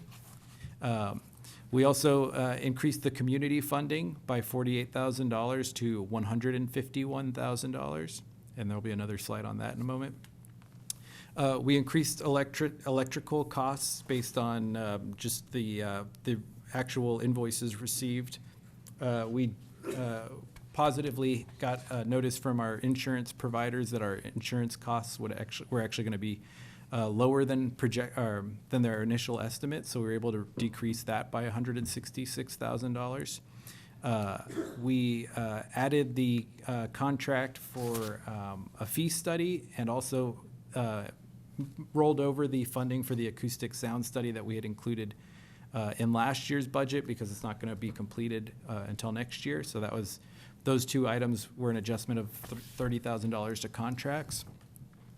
We also had modified the salaries for the Public Works Department to include the additional maintenance worker. And we also added $10,000 for additional bike racks that we had talked about at council. And so lastly, because the hotel tax increased, it also means that our transfer to our CIP by default increases. So we increased the transfers to the CIP and the equipment and vehicle fund, which again, every time we're transferring money to our CIP or equipment and vehicle fund, it means we're putting more money into catching up on the deferred maintenance. So, so we made sure that we continued to transfer those over when the hotel tax projections increased. So this is a long way of saying we identified $300,000 in additional revenue based on hotel receipts, and then we made the adjustments that we had discussed at prior council meetings, and we end up balanced, which is good. I think the first workshop we had a $50,000 deficit or so. Next slide, please, James. We wanted to list some of the key items included in the budget. The items that we get a lot of questions about, is this item in next year's budget? Are we going to be able to do this item? So we wanted to include some of the key ones. So first is the $490,000 hotel tax transfer to the CIP, which is going to make up a big chunk of our street paving budget, combined with Measure C and some tax revenue. Also, we have the cannabis revenue, which is projected to be $320,000 next year. We have that identified going straight to the reserve, to rebuild the reserve, per the council's direction and policy. We have $250,000 built into the contingency right now that could be used for the water litigation items or water-related items. We have $250,000 in next year's budget to continue, and the plan is to conclude the general plan update next year. We have $250,000 in the contingency that's just general contingency for any unexpected project or priority that comes up. We have $220,000 in contract services. I think we have a typo there. It's not for building projects. It's related to the improvements here at our City Hall campus. Number 7, as I mentioned, we still are continuing to prepay our OPEB medical retiree liability, as well as adding number 8, our unfunded pension prepayment. The reason, actually, there's a slide on that in a minute, so I won't get into that. Number 9, we have $100,000 included to add the broadband conduit during the Ojai Avenue Casitas water project. And we also we added funding based on the council discussion for $50,000 for a potential Sewell Park partnership. That hasn't been finalized yet, but we're still working with the county on a proposal to come back to the council. And then last, as I mentioned a moment ago, there is $151,000 in community funding in the proposed budget. Next slide, please. Thank you. So I won't get too deep into this, but I did want to give a little bit or paint a little bit of the picture. When we talk about the retiree medical and the unfunded pension costs, every city really has unfunded pension costs. And the way it typically works is the city gets a bill from PERS for paying for its share of that unfunded liability cost every year. And so we pay right now in this year about $734,000 towards both pensions and retiree medical. So $238,000 of that goes to retiree medical, and $496,000 goes to pension. And so if without prepaying those, in most cities, that number keeps going up every year. And that's how we hear the stories about other cities going bankrupt. It typically is related to that number getting out of hand and just getting to a point where cities can't afford to pay that long term. And so we actually have funded our unfunded pension liability pretty well. We're 81% funded at this point. And so we've been in good shape in that. I think that's why we've never prepaid the additional amount in the past. But as you can see from this chart, we hadn't funded very much of the unfunded retiree medical, which was why we had done that additional $100,000 per year towards prepaying that. And so in this budget, we're proposing kind of in line with our catching up on deferred maintenance and deferred items. We're proposing starting to pre-fund these things. And the impact that it has is that it's kind of like it's almost like an adjustable rate mortgage, where you have this outstanding amount that you have to pay, and as the footnote on the bottom says, that the dollar amount you actually owe adjusts based on CalPERS's stock returns, essentially their earnings. And so when they have good years, your bill goes down because they're making money. And so lately they've had good years because the budget, because the stock market's been up. And so people are starting to get complacent with it. And so we had been pre-funding it, and like I said, we had proposed starting to pre-fund it more aggressively this year. But we already got our first notice I think it was last week or the week before, that now that the stock market's taking a dip, CalPERS is sending a notice to all the cities that your costs may go up next year, because they don't have that stock or the returns to offset it. And so it's one of those things that, again, it's kind of forward thinking, is before that happens and before our annual costs shoot up, we're proposing starting to prepay it so that we keep dropping that number down.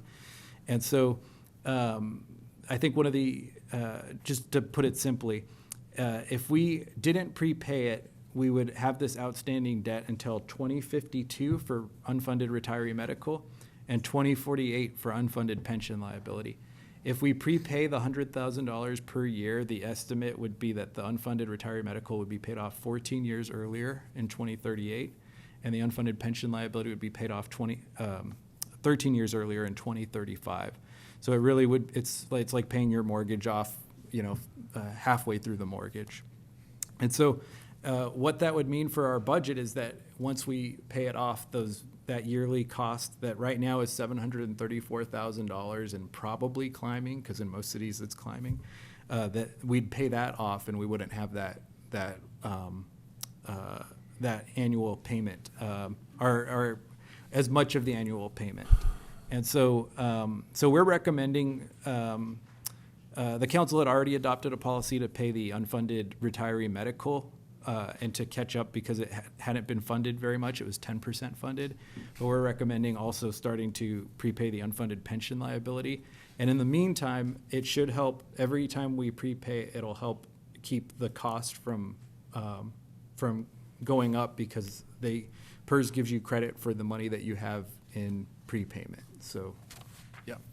Mayor, can I? Yeah, questions from council? Just on this topic, Yeah. it's interesting because this was highlighted in my packet. Watch, I'm going to preface these comments on, I'm not the smartest guy in the room. So just bear with me. So 15-year loans to 30-year loans if you're purchasing a house. Mm-hmm. Most people, when they refinance, try to go to a 15-year loan. Mm-hmm. Okay? You want to get rid of that debt faster. So we're paying $100,000 to reduce our debt 13 years and 20-some years, right? Mm-hmm. What if we chose to double that? And we reduce that debt instead of 13 years to 7 years? And we base that on the contingency that we double that or we increase that based on income coming into the city. Is there, does that make sense to you? Yeah, the more you prepay it, the more impact it has. Pam, the finance director, and I are planning to have, we have a consultant who has a computer program. GovInvest is the consulting company, and he can show you exactly if you prepay this much this day, what the long-term savings are. And so we are planning to have a budget committee meeting where we bring that in and we go through some scenarios to talk about how much we should start prepaying every year. And so admittedly, this is not the first step, it's the second step, because the first step was the $100,000 prepayment that the city's been doing for 5 years. Now we are doubling it by proposing adding a second $100,000 prepayment towards the pension liability. Right. But we do want to have that conversation with the budget committee of, how much adding to each of these could save us in the long run. So I think we will do that this year, and this is the second step, and then next year or the year after, I think we'll be talking third step, so. Yeah, but my thoughts on it are just the fact, the quicker that debt's removed, like you said, that those funds now become available to the community for other projects. It just makes sense. Yeah. If there's any way of expediting that we look at it as a council and we figure out how to do that. Yeah, I think it's really good that we're looking at it, because for a long time, like we say at the top of the slide, we pay about $730,000 a year right now. And I think for a long time, we all just took it for granted, and partially because we weren't highlighting it as the staff. But we just took it for granted. Well, CalPERS sends us a bill and it's $730,000. What can we do about it? But the reality is it has been and is always going to keep going up. And so this is our way to actually look at that and say, could we free up $400,000 or $500,000 a year long term? So I think it'll pay off. Thank you. You finished, James? I think I have a couple more that I'll do very quickly, but. When you're done, because it was way back. Okay. And I think I'll end with this one, just to re-summarize, because we went through the CIP very closely. We have this slide in just to remind everybody that we aren't going to go through it in detail, but we had $10 million in CIP projects this year, which include $3.4 million in Measure C. So the comment earlier about how Measure C is going to really add to our ability to do these projects. That's $3.4 million that just didn't exist prior to the adoption of Measure C, and it's all money coming in from the hotel guests that can go towards projects for city improvements. So we won't go project by project, but it's just kind of reminding, or for anybody who missed that we do have $10 million in CIP projects, including $1.8 million in street paving for this year. So. Thank you. Okay. Questions from council? Souza? These are just humble concerns, but we're going to get a covered trolley stop. Microphone. Oh, I thought I did. Sorry. We're going to get a covered trolley stop in front of Bank of America. So the trolley stop was included in the CIP. Yeah. And then you have $10,000 for bike racks. Now, correct me if I'm wrong, a parking spot, that costs less than a single parking spot. Is that correct? I've heard that a car parking spot can be between $10,000 and $15,000.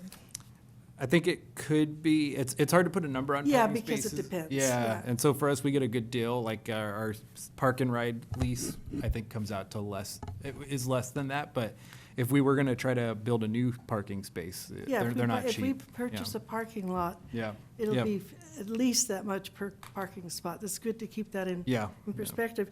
And then, my continual request for benches, and you have the $250,000 for unplanned projects. And lately, I've been hearing all these mothers and grandmothers clamoring for another bench in the Libby Park playground where they have better line of sight. So little items like that, we don't have to be specific.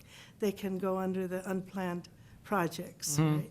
Yeah, we have some flexibility by having that contingency. And then benches throughout the downtown. Yeah. Thank you.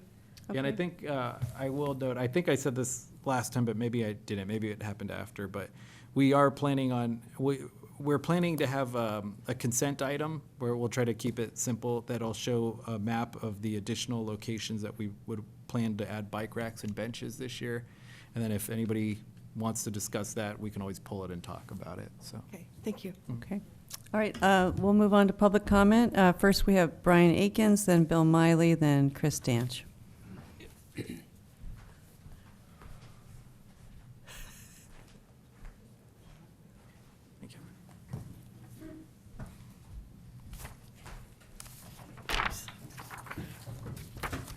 Thank you. Different hat on, museum hat. I'm the president of the Ojai Valley Museum. I know you thought you saw me earlier, that was a imposter. So I'm just here to ask again for the amount that we had requested from you for $60,000. You'll see this is a report that I give you every year. It's been updated through May 22nd expenses. It shows that this year we'll have a higher expenditure of about $8,000 from what we did last year, but this year also includes $3,240, which was for the air conditioning compressor, the deal we made with James in July. And the other thing in here, you'll see them over in March and April. This is under Randy's favorite category, maintenance. That's actually professional lights that we had put in place in the back area, done by, I think it was the lighting. I have Wendy Barker back here to correct me, our fine executive director, and proved out very well. We just had the festivals that came to the Ojai Valley Museum for three nights in a row as a part of their celebration. Oh. And so they love that we're being discovered. They like that area because it's in the city. They can have a limited amount of noise and have some fun in doing it. So again, we appreciate the partnership that we have with the city all those years. You can see that even clear back in that one comment from 2006 made by Pat Clark Dorner, they were talking about working closely with the museum. We do have some of those photos that were to go to the museum. We do have the historical reports that we get from the museum. So they are, depending on the hat, doing their responsibility in providing support in all the history that this fine city continues to work as a base on. So again, we thank you for your consideration of that, and we're always here to answer any questions or provide any information to the city. And again, we enjoy working with everybody. Thank you very much. Thank you, Brian. Next, we have Bill Miley. Did you want to ask a question? I wanted to ask a question of Okay. you. Are we going, not of you, Brian, of the mayor, are we going, these are just public comments, and then are we going to go through each of these community requests? How are you going to handle that tonight? Well, my understanding is that tonight we're just agreeing to the number, $151,000, and not deciding who gets what. Oh, I thought we were. So there's a couple potential paths. So the budget adoption is going to be at the June 28th meeting. And so tonight was coming back, getting the updated numbers and identifying any, if there was any other modifications or revisions requested by the council. And so the council could go either way at this point as far as we're recommending adopting a budget on June 28th that has $151,000 for community funding. And so we can either adopt the budget or agree that that's the amount or whatever the amount is and include it in the budget and adopt the budget and identify a process or a path forward for how we identify how much of that amount goes to each group that we would be funding. Or we would have this meeting or the next meeting to identify that if we want that specifically laid out at the time of the budget adoption. So it's either a path for council. And we can wait and decide that in discussion, correct, after the public comment, though? Yeah, that's what I was just going to say. I was going to say that okay. we can come back and have that discussion after public comments. Thank you. Okay, thank you. Bill Miley. Here's one more. Chris Danch. Hello again. This is probably my most important comment tonight. It's impressive to see $2.5 million as unanticipated revenue. Did I get that right? Okay, let's hear it with that. You weren't listening. So, yeah, you asked, and I'm not sure if you were, Unanticipated revenue. if that was rhetorical. I don't know, I don't know what you're Okay. referring to by 2.5 million. We had. That's what I read. Okay, anyway. because we had a $300,000 increase due to increased hotel revenue receipts. Okay. Well, I think I'm right. Which certainly helps make up the major reduced tax revenues that have occurred in the last couple of years because of the pandemic. It recognizes the regrowth and restoration of our city's private economy. Yay. The description of the budget management document looks really transparent. It's understandable. It serves good city government. And I want to congratulate you on that. It's good government again. The hotel tax, TOT, is the main item, which is rising, as I see it, through our motels, hotels, extended stay, and our Ojai Valley Inn and Spa.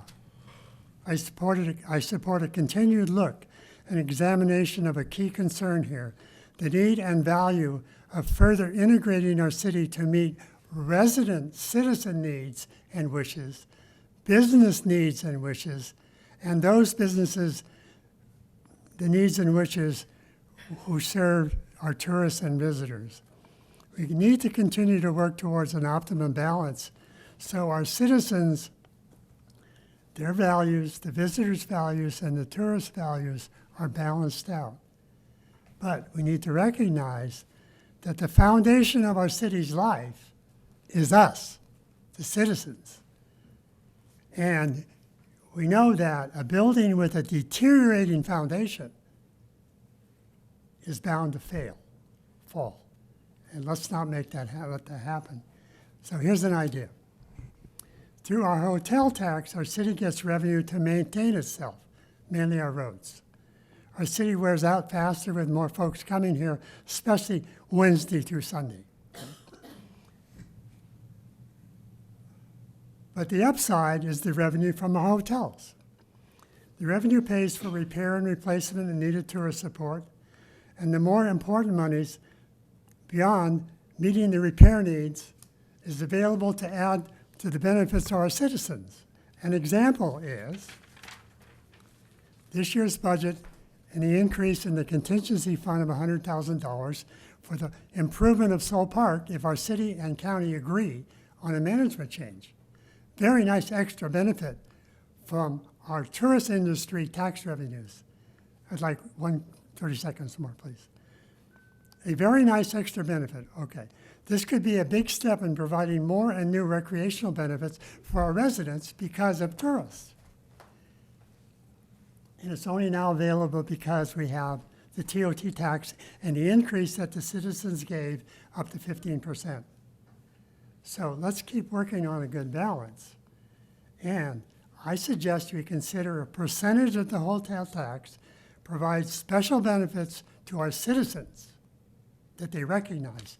And a good example would be, and this is my last comment, helping the school district build their promise, which they seem to forget, the School and Community Aquatic Center, and help maintain it.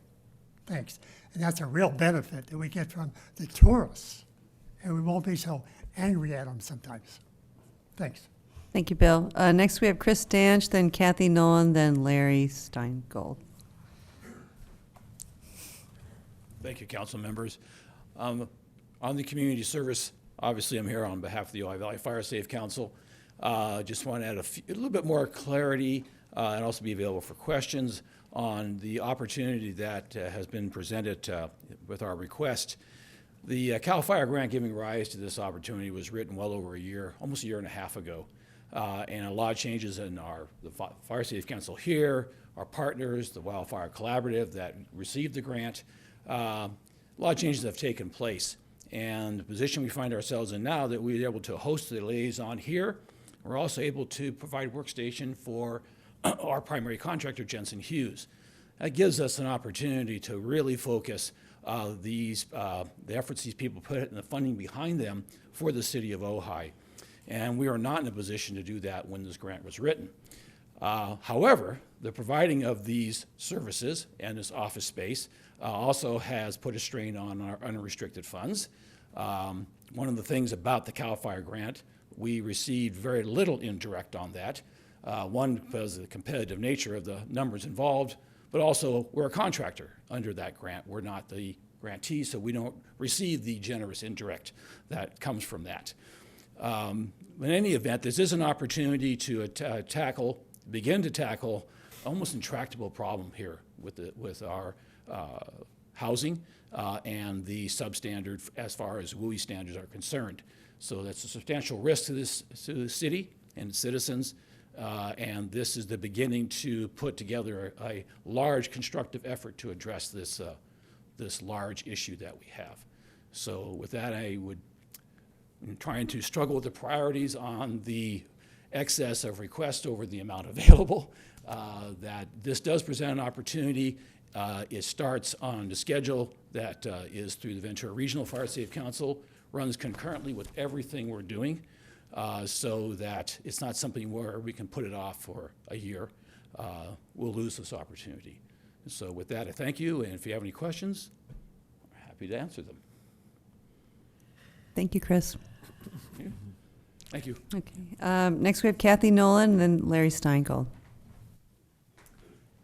Council, staff, Kathy Nolan. I'm here representing the board of the Ojai Valley Green Coalition. And I know you've probably read through your packet, but we are asking for $30,000. Our proposal is to create a sustainability hub, an effective center of sustainable and regenerative activity in collaboration with the city of Ojai and the community. We envision the hub being one of information, of systems, and a place. We would be starting with community stakeholder engagement, the process of working collaboratively, listening and sharing for preliminary programming. And through surveys and workshops, we will ask questions and gather information to drive the narrative. Outreach would include the public, nonprofits, businesses, and of course, the city. Simultaneously, we would be working on an intergenerational co-mentor and leadership training program to pass on skills and to ensure our efforts are projected into the future. We would also be storybooking or preliminarily putting together a Sustainability Hub web link or page on the City of Ojai website for all things sustainable, including a list of nonprofits and their projects taking place within the city, identifying possible overlaps and synergies, and the website would be the go-to place for anything regarding climate and sustainability in the valley and beyond in the local region. We'd also be potentially collaborating with the city on grant vetting. So which grants would be most effective for the city to pursue, and marketing and advertising of related workshops and events. The results would actually be put together because what we are proposing is asking for funding for 1 year, but it is a 4-year projected project, with the final culmination being a master plan with a sustainability and regenerative lens, and that would be completed in the 4th year. But I did want to say something. I really got excited when our new Arts Commissioner, Valerie Freeman, said she was, of course, this fabulous, wonderful artist, and she was into the environment, and she pointed out into the landscape and looking at the canvas, and that's exactly what we're talking about as far as collaborating. It's bringing in all sectors of the community and providing a service to the city as well. And I'm available for any questions and putting my plug in. So, thank you. Thank you, Kathy. Randy? Yeah, Kathy, I just have one question. I just, I really enjoy the term hub of sustainability. I think that's, I think anyone that can gather all of the information that this community has to offer and put it in a central location, and work with staff in creating that environment, I think would be real beneficial. To me, the last thing I heard was the actual sustainability landscaping plan for this site. Personally, I wished you would have started with that, but I understand. Leads to it. But I understand that that's the path that leads to it. Exactly. With the public engagement. Correct. And all of the other activities that you're planning. So I love the thought process. Thank you. Right, thank you.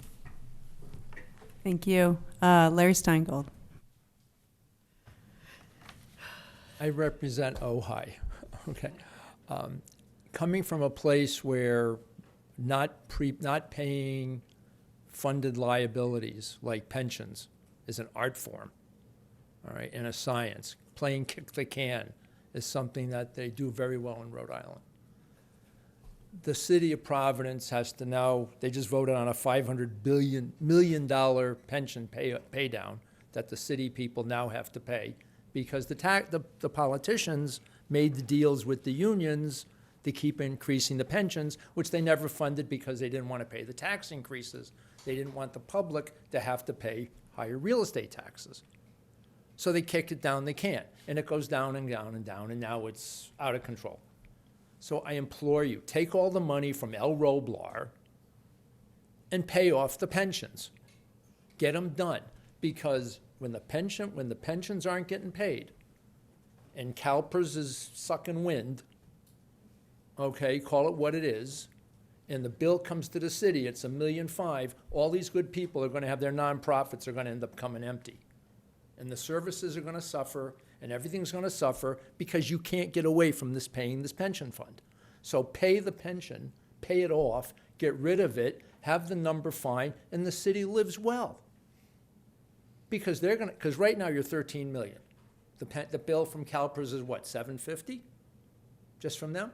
Well, that's gonna be $1 million next year. Maybe $1.5 million. Where's the money coming from? The roads? Your salaries? Oh, wait a minute. No, seriously, I mean, this is a big deal, okay? Aside from all the other nonsense, you've got to pay off the funds because then we don't have the bill. And then everybody gets their freebies, they get the nonprofits get theirs, everybody gets theirs, we get awnings, we get bike racks, we get all the stuff because we don't have that around our neck because it's killing the cities. Thank you. Thank you, Larry. Any comments on Zoom, Gail? If there's anyone in the Zoom queue who'd like to speak on this item, please use the raise hand function now. Okay, thank you. All right, let's move on to discussion. And I think first things first, we should decide tonight whether we are agreeing to the number, $151,000. I'm in agreement. Okay. Yeah, well, one of my questions had to do with that number. Okay, go ahead. I agree with that we should just come to a number, not to do the specifics tonight, but I have a question on the number. Mm-hmm. Am I reading the CIP correctly? That we still have 79,000 in 22-23 projected for the sheriff's facility?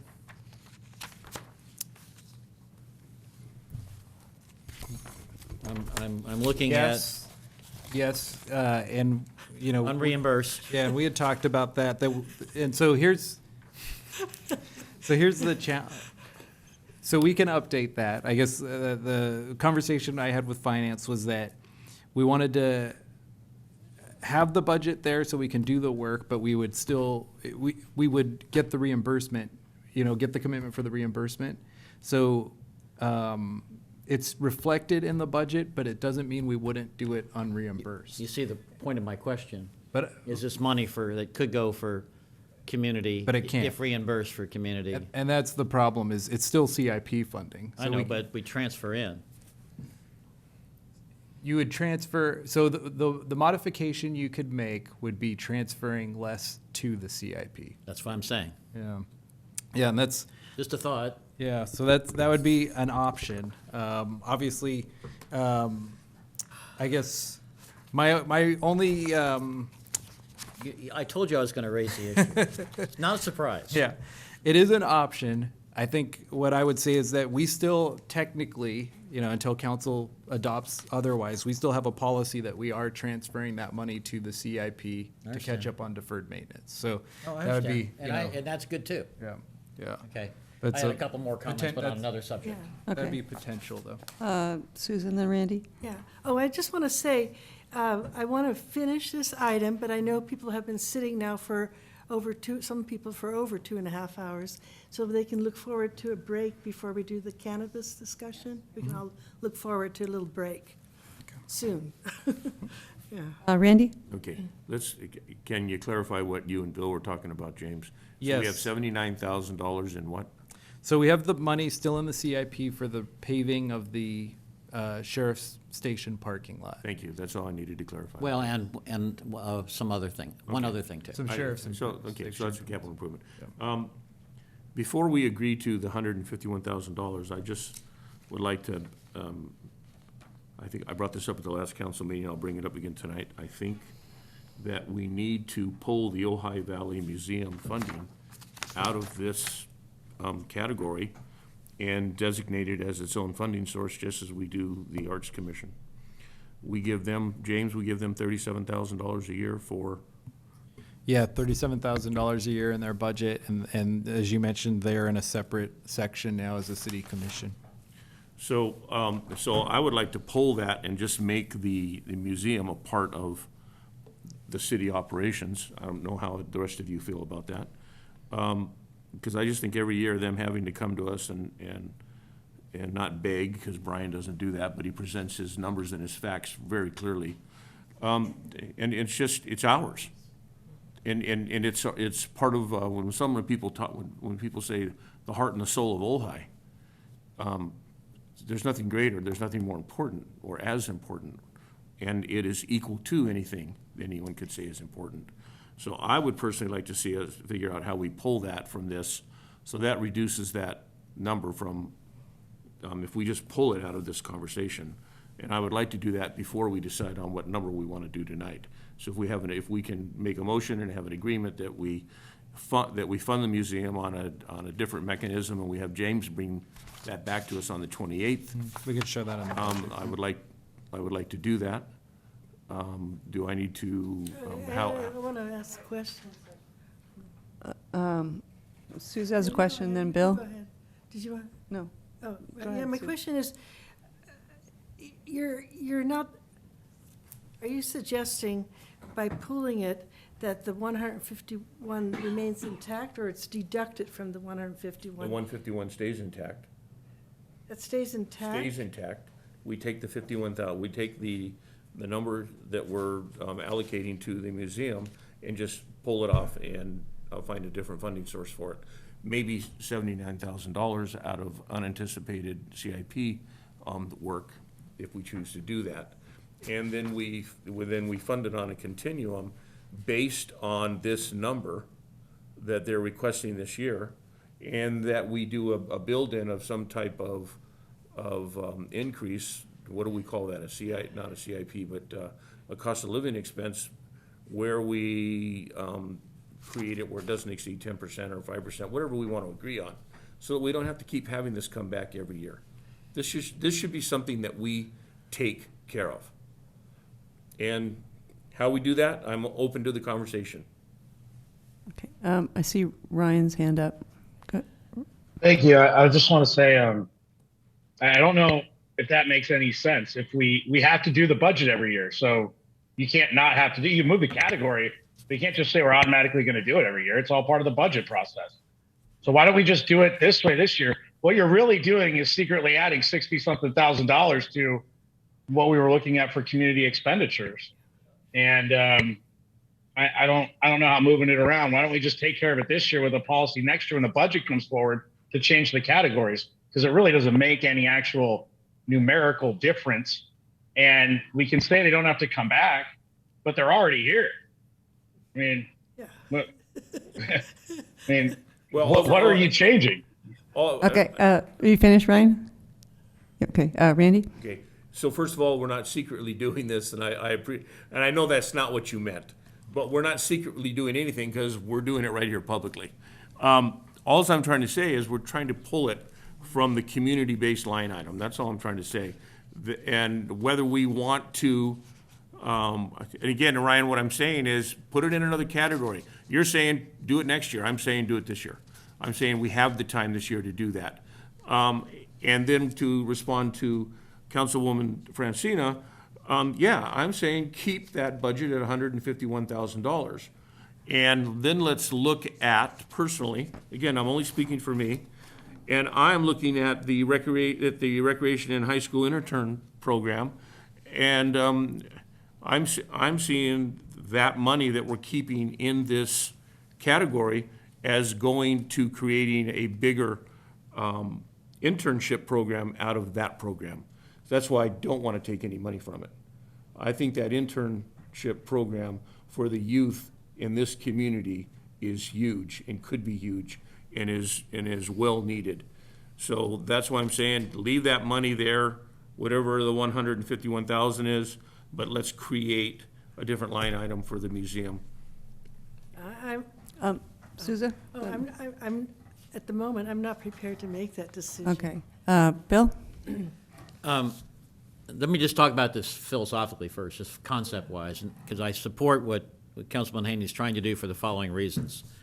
Every year when you look, first of all, this is a city property. This is a city property. And every year, one of their largest items that they have in their budget is maintenance and repair of the city facility. And I just feel like, they're not charging for services. This is a municipal museum. It is the institution, which is archives basically our historic memory. And I just think it's always been a little odd that you see these large numbers being charged to the museum operations budget when, this is a city facility and then it's being operated for us by the museum in terms of with contributions and whatever other revenues they can scrape together. I just find it odd that we have this, they have so much maintenance charges for, the city facility when really we should just be glad that they're willing to operate this for much less than we could ever do it in terms of our own staff. I also think that it's because it's an institutional function, it's more like the Art Commission and not like something that is from a completely outside group asking for support or for doing a particular task for us in the community. I just think it's in an embedded institution and that ought to be reflected in the budgeting process. Yes, I would agree with that. I'd agree with Ryan, though. It doesn't really make sense to do it right now, tonight. Money's money, and so let's just agree to the number and the budget and go from there. Randy? Well, again, if we're including this $50,000 ask into the 151,000, it's just, I think it's going to change.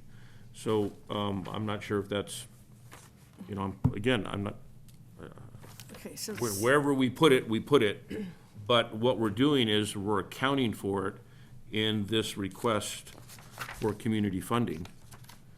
And I'm saying pull it from it, and I think that's beneficial that we do it now versus later.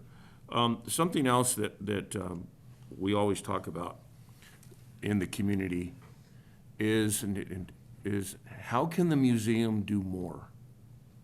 How can the museum grow? How can the museum become something different than what it is as it stands today? If we fund it, the funding that you see here I got it. becomes money that they can now do more things with, No. So that's how I see the win here, is the fact that it not only benefits them, it benefits us, it benefits the community if we support it differently. That's all. I didn't, well, first of all, I'd like to hear how the city manager sees this, for sure. The 60,000 is for the maintenance of a city-owned building. I got that. No, it's for their operations and then there's maintenance included in that. Okay, I meant that, yeah. Maintenance is 'Cause we have all the- part of we- the we have it. 60,000. Yeah. So how does that change? It's just that the funding comes from a different source, but it's the same amount of money. If I could offer a thought. Can we hear from James first? Yeah. I think it's almost two separate questions. It's, question one, are we going to separate the museum and have them be a regular part of the budget? And then question two would be, are we taking community funding with Yeah. it, or are we finding another funding source? So maybe we tackle it as two different, as those two questions. Yeah. to answer the question about, is there more funding, that could be applied to it? Just like anything we add to the budget, we're gonna cut something else. So, the idea that was floated of reducing the TOT transfer is something we could do. It just means that ultimately, at the end of the day, there will be $50,000 less in the CIP for CIP projects. So that's the decision then for the council, is provide that funding to so that the community funding isn't reduced, or keep it in the transfer to CIP. So. Bill? Mathematically, if we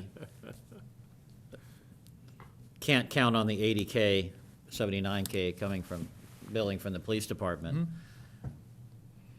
basically that's a contingency. Basically what we're talking about is increasing the omnibus category here from 151 to 200 is what Councilman Haney's request is. And so, right, adding 50 to 151 mathematically. So we can it's 200. We can do that. 200. With the contingency then that we only do the police. Hey, hold on Right, one hold second. on. Can I bring back? Well, the I got to chair? clarify something, because Uh, you guys keep saying 50, but it says 60 on the museum. Yeah, it's 60. So- It's 60. Right, isn't it 60? It's 60. Yeah, you're right, 60,000. Okay, sorry. thank you. Right, I think I was referring, Councilman Blatz, to Councilman Haney's reference to the 50,000 internship number. Yeah, I think we're getting off topic tonight. I Right. think that it's important to just, we're approving a budget, and we are approving a number. Right. And I think these are two separate topics. So I would once again go back to Ryan's point. This. What are we doing tonight? Let's approve the budget. I would make a motion to approve the amount of 151,000. Yeah. Mayor, I'd like to, I would say I'd agree, and if you modify it, if you wish, I'd say let's agree to 151 and agree that in subsequent years, we'll move the categorical funding for the museum into a different portion of the budget. But for this year, rather than do something that makes no net difference, we want to look at it in a different category next year, let's do it. But let's approve the 151 and include the museum funding in that limitation of 151 this year. However, we decide to do it later on. And then in future years, we can move the museum into a different category for funding. Okay. Yeah. Is that your motion? Did you make a motion, Ryan? Yes, Okay. yes. Okay, I'll second that. Do you want to say something, Randy? No, we just need to clarify that. We just want to clarify it. If we're looking for additional funds too, we put another $200,000 in contingency funds for the next fiscal year too. Am I correct, James? So we put an additional 100,000 into contingency 100,000. fund to put it at the same level as last year, which we did use every dime of it last year. And we did see an unintended increase in TOT of $300,000, which we're not sure if that's going to increase, but there's a pretty good chance that it would too. Yeah. So again, I don't disagree with what Ryan's saying. I disagree with the number, and I think I'd like to amend his motion and raise it to $201,000 for this year. And that I'd be willing to vote on, and I'd be willing to vote yes on. And that would be, so raising that to 201, and then I think. Well, hold on. I want to make clear, I do not agree. I think that's too much. Is that I don't agree to the amendment to the motion. Is that a substitute motion then? Then if we make it a substitute motion, it's, to be honest with you, I'm not going to waste our time. I read the council. Well, if somebody wants to second it, Randy, you can do it. I got a That's the second. I question. already know I have that, but again, I know it's not gonna win the day, so I'm not gonna waste our time. Thank you, Mr. Attorney, and thank you, Ryan. I'm just. All right, thank you. Let's play the game out. Okay, we have a motion and a second. Can we have a roll call, please, Gail? There's only one motion on the table. Right. Fine. Councilmember Blatz? Yes. Councilmember Francina? Yes. Mayor Sticks? Yes. Councilmember Haney? No. Councilmember Wyrick? Yes. Okay, thank you very much. And let's take a brief intermission, and we'll be back with item number 6. Thank you. I like that interview. Now, Not irrevocable, right? Nothing is ever revoked. Okay. Nothing's ever-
Okay, we're back.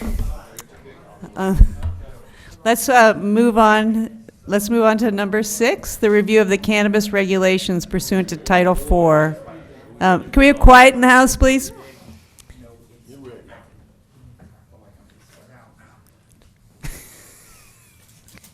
Thank you, Matt. Review of cannabis regulations pursuant to Title IV, Chapter 26, cannabis use and cultivation of the Ojai Municipal Code. James, you have a staff report? Yes, thank you, Mayor. And it will be very brief because this item is actually bringing back the Planning Commission's recommendations. The City Council several months back had asked the Planning Commission to review some specific items related to the city's cannabis regulations. The Planning Commission reviewed those regulations over the course of a couple of meetings and made basically the following recommendations, which is allowing consumption lounges edible only within the 3 existing dispensaries, but not recommending moving forward on other items that had been proposed at that time. And so this item is bringing back the Planning Commission's recommendations, so I'd be happy to answer any more questions, and I actually don't see Chair Quillisi, who's typically always in front row. So I'm happy to answer any questions, and I'll keep it that simple, so thank you. Okay, questions from council? Randy?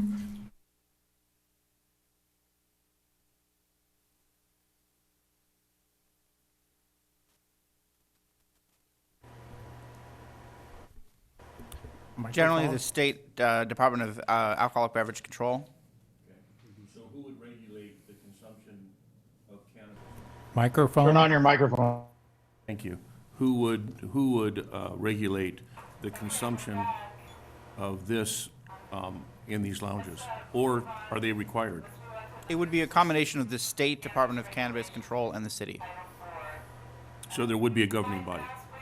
Yeah, there is one through the Okay. state, and then city could add regs on top. And then in the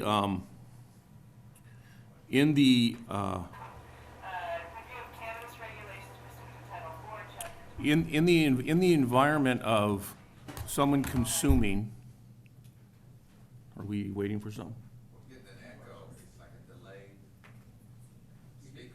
Oh, you're hearing me twice? Yeah. Cool. There's a reverb. Sounds like Someone outside.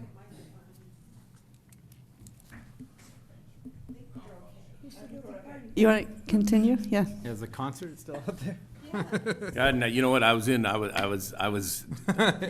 about to. I was on it. You're about Okay. to hammer us. So my last question is again, you know, when someone overconsumes alcohol on any of our establishments here in town right now, does the establishment have any obligation for if anything goes south, anything goes north? Or do they need to have insurance based on their allowing the consumption of alcohol on their premise? Yes, they could be liable unless the laws changed since I went to law school. which No, I'll look at Matt for. they're called dram shop laws, and yeah. And so they could be liable, and also what typically happens actually is ABC will follow up on cases of over-serving. And so that actually does happen. I believe we had our recent coffee with the chief event, and I think the police department had said that they had a couple of those reported recently that ABC was investigating, so. And so if an individual is consuming on premise in a bar environment, there might be a bartender that makes an observation that an individual has had too much and they cut him off. And then maybe there's even something where they intervene and they actually get him a cab to take him home. Okay? Has that been thought through in the Port Hueneme, or who, you know, if we're going to move forward to this lounging environment, are we thinking of putting anything in place that would require someone that is physically on site in that area of the facility anytime someone is consuming?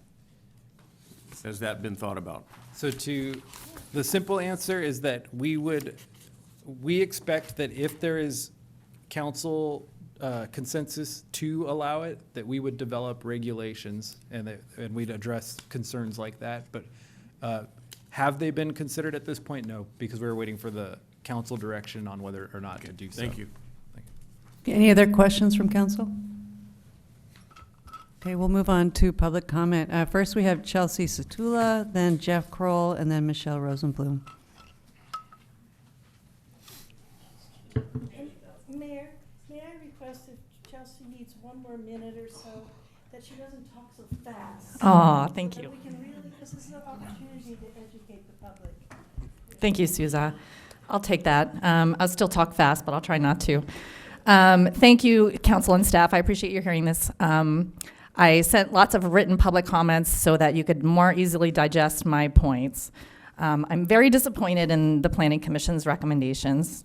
They're kind of non-recommendations in my opinion. They kind of took a look and got confused and didn't want to do the homework or do any research on their own and come talk to the business owners that are involved and kind of wash their hands of it and send it back to you. So it's too bad, but I'm confident that you are all very capable of making the right decisions for your city.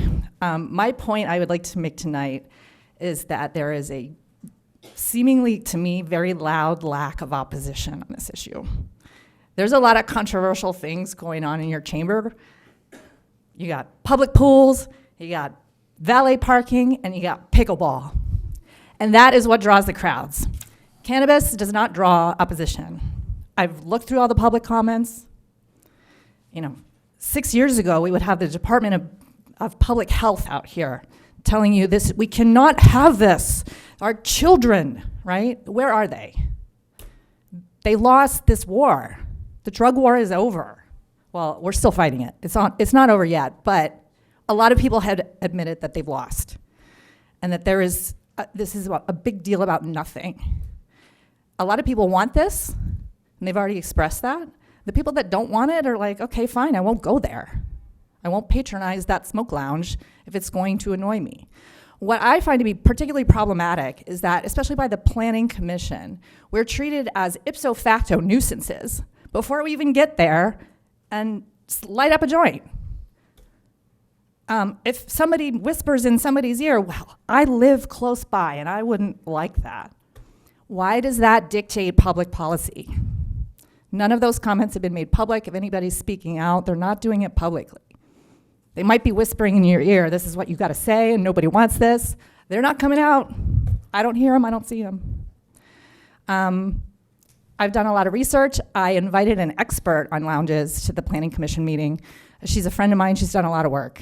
She made one specific recommendation, which was whatever you do not put in place a regulation that would allow edibles only as a lounge. It will not work. As a business, completely non-viable. You might as well just rip up that piece of paper that you're drafting and throw it away because no business will open under that model. And that's exactly what they recommended to you. So I hope you can give it proper consideration. I would love to form an ad hoc working group again. I think that really worked well the first time or the second time we did it. I'm always here to answer your questions. Thank you again for your service. Thank you, Chelsea. Jeff Kroll, and then Michelle Rosenblum, and then Bill Miley.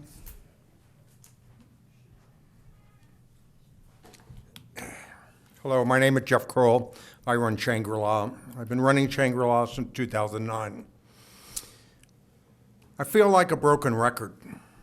I've come here multiple times, many times. I've had many meetings on the subject of cannabis and the acceptance of cannabis. 70% of the public wants us to change our federal statute of the Controlled Substance Act. Currently, there are federal studies that have been going on, and one of the main things that the planning department, which really agitated me, was the access of minors or the possibility of minors getting into a lounge. The fact is the federal government and the state of California did a study. They went into 120 different dispensaries. And guess what? 100% compliance of not allowing a minor in their shop. It's because we check ID, we check date of birth, and if they're younger than 21, we make sure that they're 18 and they have a valid medical recommendation. This, idea of an edible only is blankety blank, F-U-C-K, dangerous.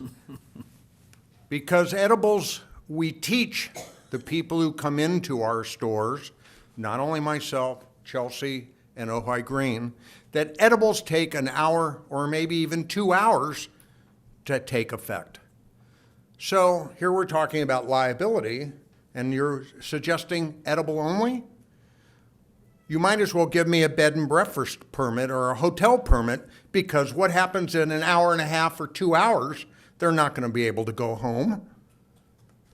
The fact is, smoking cannabis had not shown to be, one, addictive, causing health problems anywhere near where alcohol and tobacco are. Cannabis has in fact shown the reverse of the health benefits of people with pain, nauseous, and other health conditions. A whole mountain of benefits have been attributed. Smoking cannabis is how 10% of its content get into your bloodstream instantly. So I have people who come in who want pain coaching. The lounge is not just for pleasure and enjoyment. It's a teaching tool. And you are preventing me from using the effective tools. It's like giving the sheriff's department or the chief of police a gun without bullets. So the edible idea is crazy, absolutely nuts. I too echo the sentiments of Chelsea. The questions and the recommendations at the planning department, they did not study this subject very closely, because I answered all the same questions that were put before me in 2017, 16, 15, and 09. This is getting to be ridiculous. If you really want our business to help the city, help us financially to do the education that we want to do the coaching we want to do, and the fact that I gave you an article that just came out in Forbes magazine. Forbes magazine now says that millennials, half of all millennials say they have access to legal cannabis is important to choose a vacation. 20% of my sales on a weekend are people who come to visit here. And guess what? Many of them have looked on the internet and they find out we have 3 dispensaries. When they find out we have 3 lounges, or the potential of 3 lounges for edibles only, forget it. They're not going to come here. They'll go to Port Hueneme. They'll go to Santa Barbara. Woody Harrison just opened the Woods. And the answer to your question, Randy, about is there a liability, there is special insurance that covers this, as well as funding for if, in fact, a bud tender feels a person should not drive home.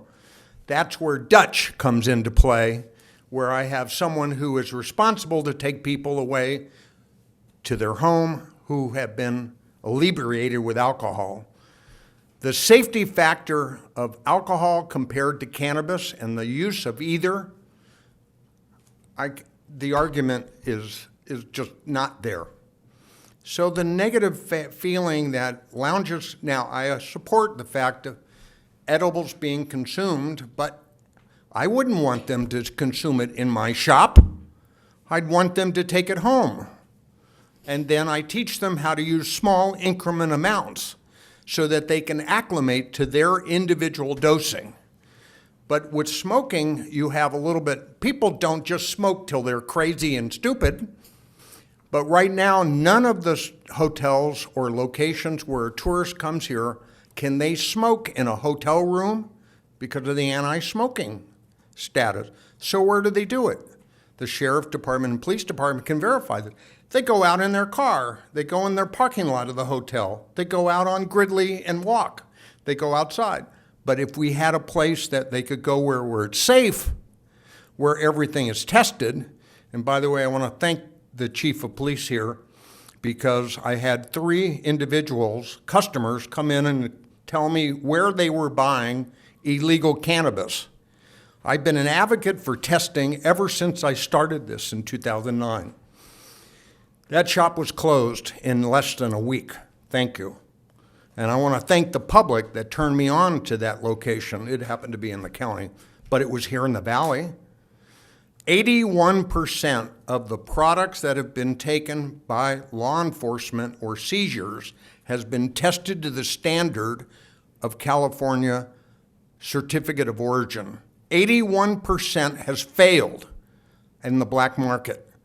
If we want to do something safe for the cannabis industry, and that is to regulate it and provide tested products, because 81% of the products that are currently on the black market are heavily laced with pesticides, mycotoxins, and fungi. Okay, thank you. I think this should be revisited, and please read the 3 articles. Teen use has gone down 7% in California since cannabis shops have opened. Read the data. Thank you. Thank you, Jeff. Next, we have Michelle Rosenblum and then Bill Miley. Thank you. To the Ojai City Council, I am the marketing manager at Sespe Creek. Thank you for taking the time to hear our issues. We can all agree that cannabis dispensaries in Ojai have had a positive effect on the community and city budgets.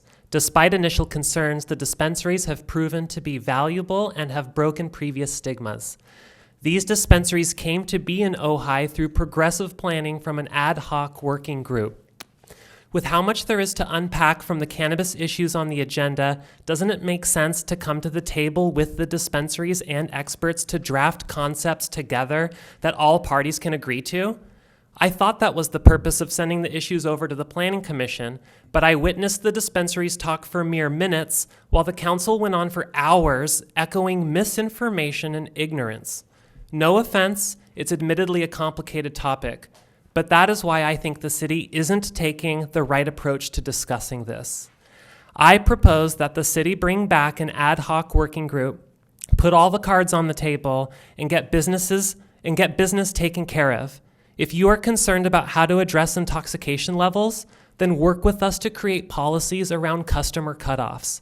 If you are concerned about smoke and odors, work with us to find ideal locations and technologies that meet your standards. The list goes on. To me, it is unacceptable that many on the city council and everyone on the planning commission has never even stepped foot into Sespe Creek or the other dispensaries. How can you feel so confident to push away these proposals when you won't even take the time to visit a business just down the road? The city implements special taxes on cannabis and simultaneously turns their back on the businesses that pay it, all while turning a big blind eye to alcohol, which is undeniably causing problems. In just the last 2 months, 20% of the adult population in Ojai has shopped at Sespe Creek.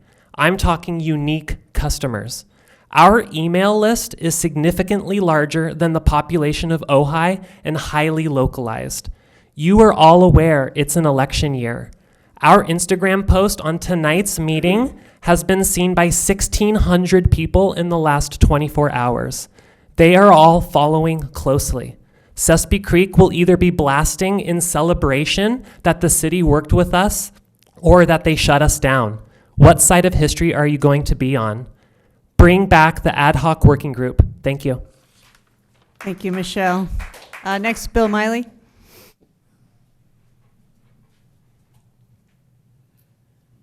Hello again. I participated in the Planning Commission meeting. I supported the Commission's first vote in permitting non-smoking lounges at the present dispensary locations on Bryant Street. But I have a different point of view now. So at that time, it was my public point of view that we shouldn't do anything on East Ojai Avenue until we had more stakeholder input, especially from our chamber and business community residents. So also, it seems to me that we should not have any new dispensary or lounge licenses other than the ones we have now. Our balance is important. It appears that the council's 3 dispensary numbers were very good. And regarding the lounge permit, So after the planning commission, during the planning, I was in favor of edibles because I didn't really understand how it would work or not work. The email I sent to you folks, I also sent to others, including Chelsea. She called me up and she said, Bill, the edible thing doesn't work because when you eat it, it takes a while anyway. It doesn't really work. And there's no money in it. It's not economic. But smoking does. So I talked to her about that, and these are my opinions. Regarding smoking, comparing tobacco smoking and cannabis smoking, research is going on, and there's been research and there's more going on. But it appears that cannabis is less harmful. I see the key issue here for the council as our non-smoking ordinance for public space. But the lounges, as I see them, will not be public space. They will be private space. And then there's the question of the government controlling private space smoking, what people do in private spaces, as long as it's not something that damages people and such, like felonies. I don't believe it's within the law for the government to tell people that they can't smoke in private. And as I understand the lounges, they will be private. On the question of getting smoke into the public air, I talked to Chelsea. I trust her. She tells me that the filter technology is solid in stopping all smoke from getting out of the building. Stays in the building, goes into the filters. Filters get cleaned or changed or whatever, okay. And now, I've said before, the chamber needs to get into this. They need to be part of this. And I wrote that. And Chelsea called me and she said, I'm sending you an email that Jamie Fleming, the CEO of the chamber, wrote last month to the Planning Commission, to Sherry, to give to the Planning Commission, commissioners. He says, regarding cannabis regulations, regarding the cannabis discussion, item number 3, the Ojai Valley Chamber of Commerce would like to encourage the Planning Commission to look at many of the positive things that could benefit Ojai's struggling commerce along the eastern portion of Ojai Avenue.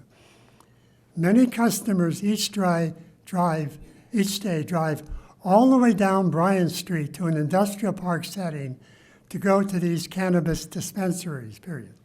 Industrial park? Question. They're going to an industrial park? Really?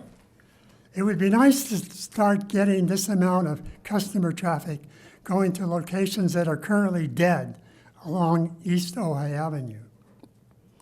The customer traffic may in turn attract other retail venues to take advantage of this customer traffic and locate their business on East Ojai Avenue. In conclusion, he says, regarding the on-site consumption lounges, we're surprised that this is even an issue after decades, centuries of bars being accepted at sites for on-site product consumption of alcohol. Why would we act like there's any difference? Jamie Fleming, Chamber. And that was May 4th, I think. Thank you. Thank you, Bill. All right, and one more, Larry Steingold. The disingenuous part of this, I think, is this is retail. Okay, you're selling retail. The fact that they want to be on East Avenue, Ojai Avenue, or Maricopa, or anything else that's retail should be permitted. I mean, it's alcohol. It's pot. Okay, it's retail. The state allows it. The cities allow it. You get a sales tax. So why not make it retail and call it a day? You want to have a smoking lounge? Call it a private club. Can I call it a private club and smoke? Fine. They now can have a private club there tomorrow. I'll join a member, become the club, and then smoke. That solves the problem regarding zoning. Can that be done, Mr. Attorney? I work for them, not you. Okay, sorry. Sorry. Good point. Sorry. Okay. But the point is, private club. There's a way to get around it, but my concern is if you're going to allow pot smoking, then let's have a cigar bar, and let's have a cigarette bar. Call it a private club, call it whatever, but you might as well, let's put it on the table. It's retail. Can we go on Maricopa? Or can we do that? I mean, they're going to be here eventually. So, I mean, why not just do it? Call it retail, call it a club, get them smoking, or not. But let's get over it already. But you got to have a cigar bar too. Thank you, Larry. And any comments on Zoom? One sec, Jeff. We have one person in the Zoom queue, Jackie Subek. I'll go ahead and bring her in. Oops. Hold on one moment. I'm not sure why this person's picture is showing on here, but I will go ahead and let her speak. Yes, go ahead. Ah, fabulous. There we go. Thank you. Good evening, Mayor and council members. My name is Jackie Subek, and I'm actually a resident of West Hollywood. I was invited by Chelsea from Sesame Creek to speak at Planning Commission last month, and I wanted to talk with you guys tonight. So I am a over 7-year cannabis advocate, and I'm one of the lead advocates in the entire state on consumption lounges specifically. I helped write the ordinance in West Hollywood, and we have been through every single possible angle you could think about as it relates to consumption.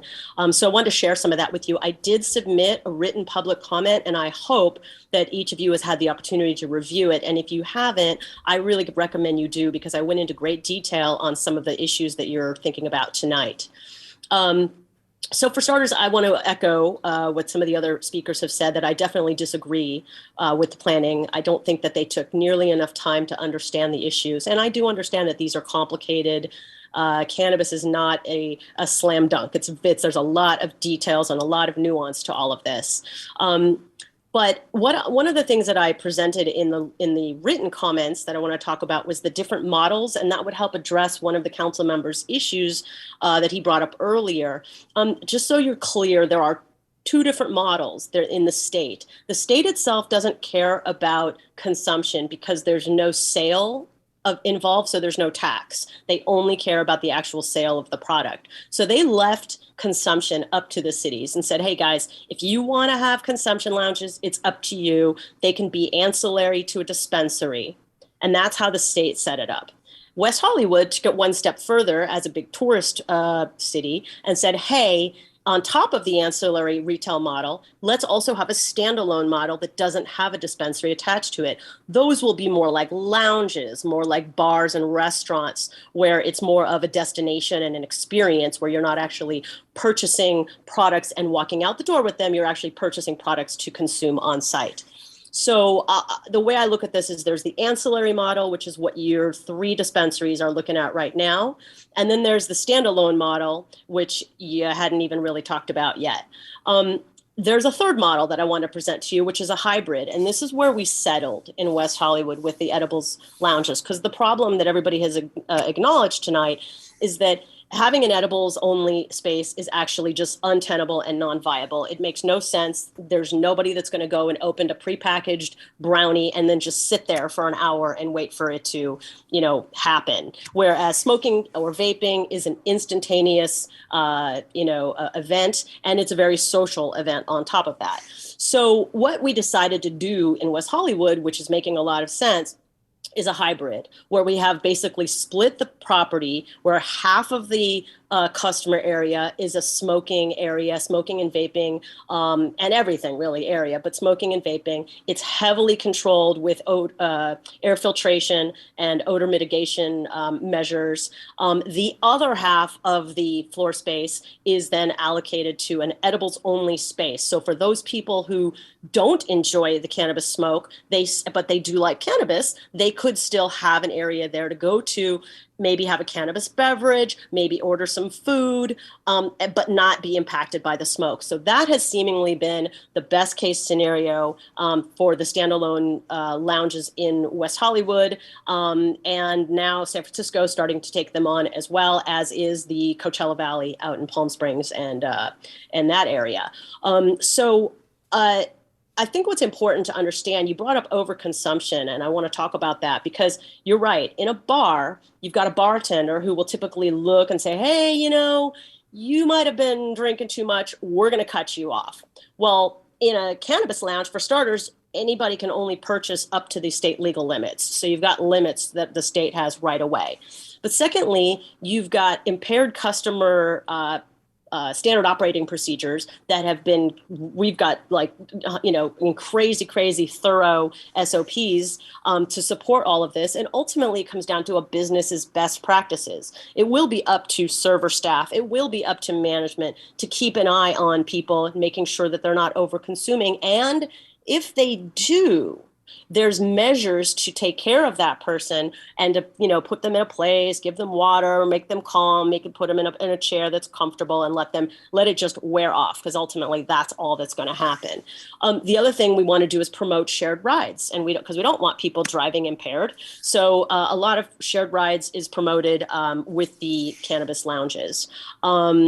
And so, and the other piece about that is security. Somebody asked about security. Yes, the state requires that you have security around your retail business. Each city has kind of created their own regulations about that. And what we've kind of come up with is one inside, one outside. And the one outside can be a roamer, where they're kind of checking out the area, making sure that nobody is standing outside consuming cannabis. So that seems to be like the best case scenario there. So, and the final thing I just want to say, because there's a lot here and there's a lot to unpack. You're not going to solve this tonight, but I'm glad you're having this conversation. I did notice that the second largest bucket of revenue in your budget was from cannabis. This definitely will bring in more, and I think that that's a really positive thing. I agree that you don't want people to have to go to Port Hueneme. You don't want people to have to go to Santa Barbara. You want to keep them right in Ojai. And for the first time in nearly 100 years, we're going to be able to have places where people can go in, consume legal cannabis, and not have to look over their shoulders. And that's huge. That's really, really big. So I encourage you guys to read what I wrote in the written comments, and several council members know how to reach me. If you have any further questions, I'm available to help. I have no horse in this race, but I am invested in making sure that consumption policy is handled well, and that council members have the opportunity to ask any questions and, not get caught up in unnecessary propaganda. So thank you so much for your time tonight, and good luck on all of this. Thank you, Jackie. All right, we'll move on to discussion. Okay, please go. So first of all, I'm 100% in favor of Microphone. Oh, I would not want you to miss any of this. Sorry about that. The reason I turned off my microphone is because I was eating some very loud almonds. Sorry about that. So I am 100% in favor of allowing the existing 3 dispensaries to have consumption lounges. I'm confident they've done such a great job. As far as I know, there's been no incidents with the dispensaries. If we have, the idea of an ad hoc working group makes much more sense to me than sending it back to the Planning Commission.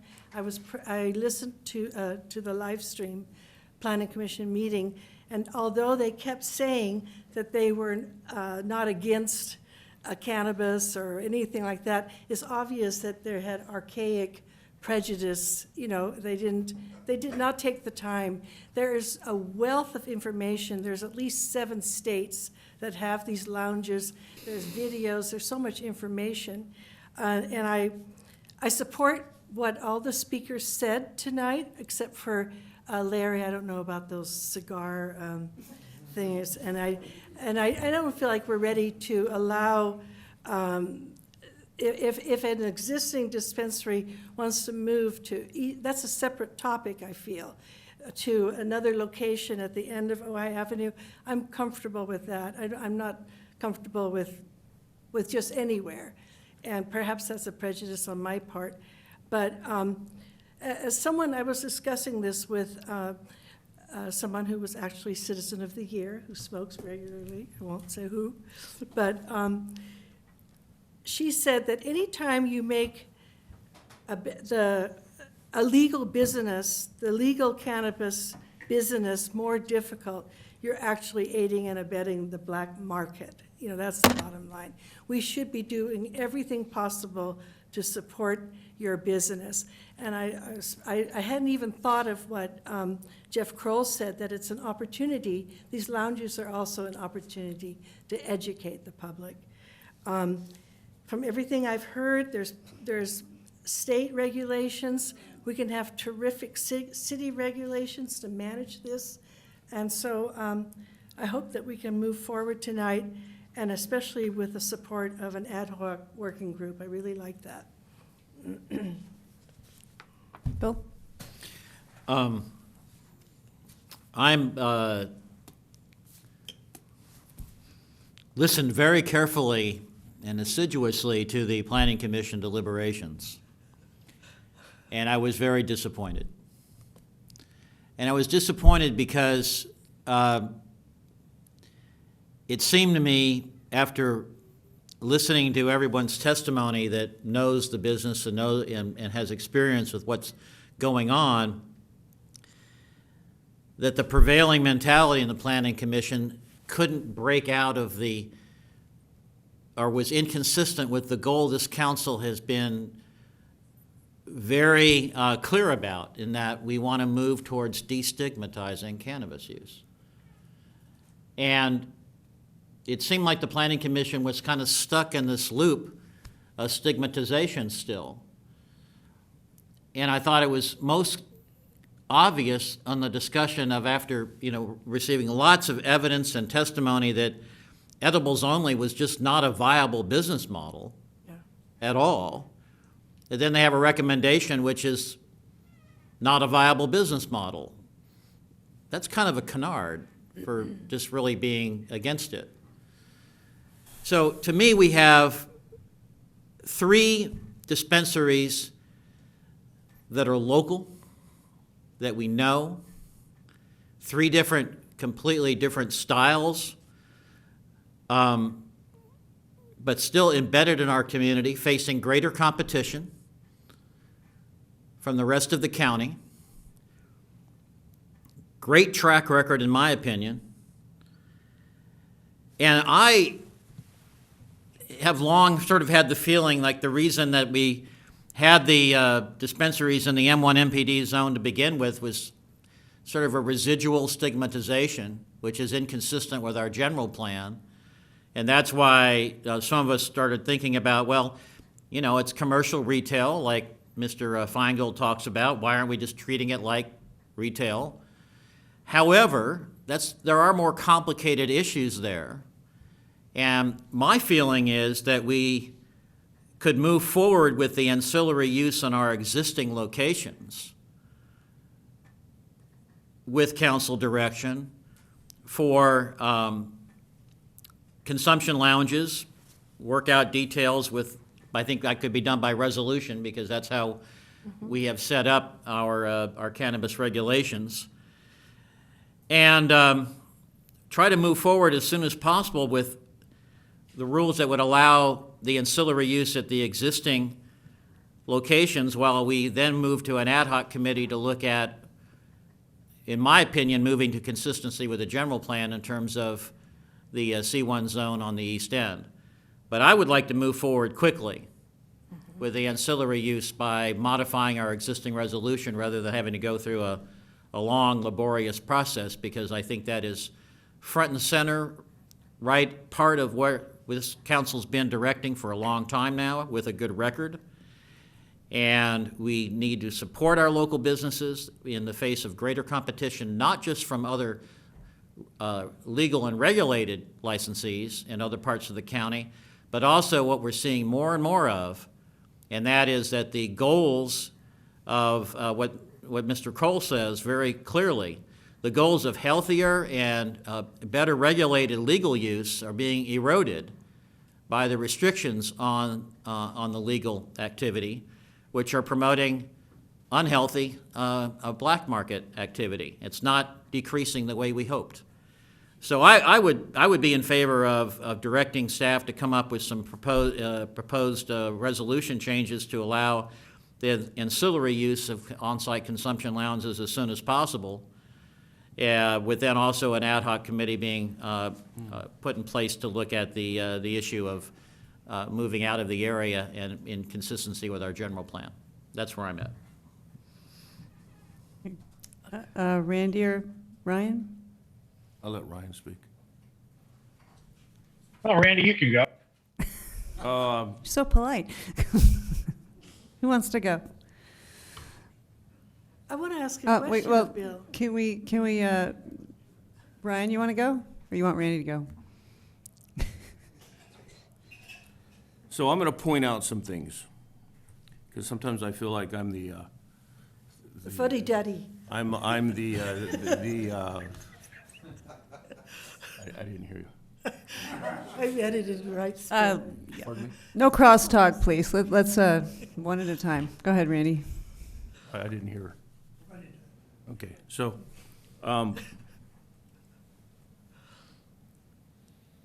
there's a comment made that if you don't visit these cannabis places for some reason that you're invalid, or your thoughts are invalid, or you don't know anything.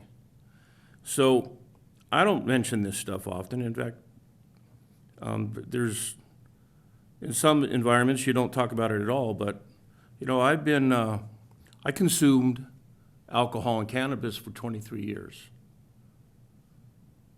So I've got a lot of experience, good or bad, and I've been sober 30 years.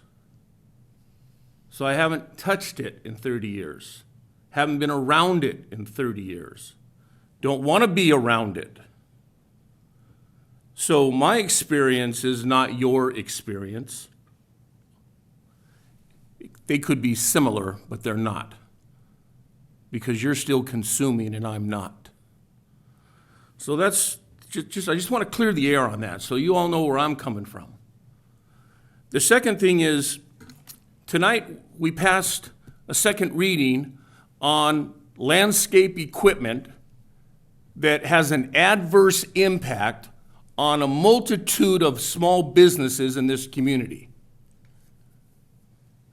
And tonight, the only people in this community that are asking for anything are business owners. And I'm telling you, I struggle with that. I really struggle with the fact that there is no one from this community other than a business owner coming here to speak. I'm just trying to say that. Bill, you come every meeting. And I'm not going to get into your consumption methodologies, okay?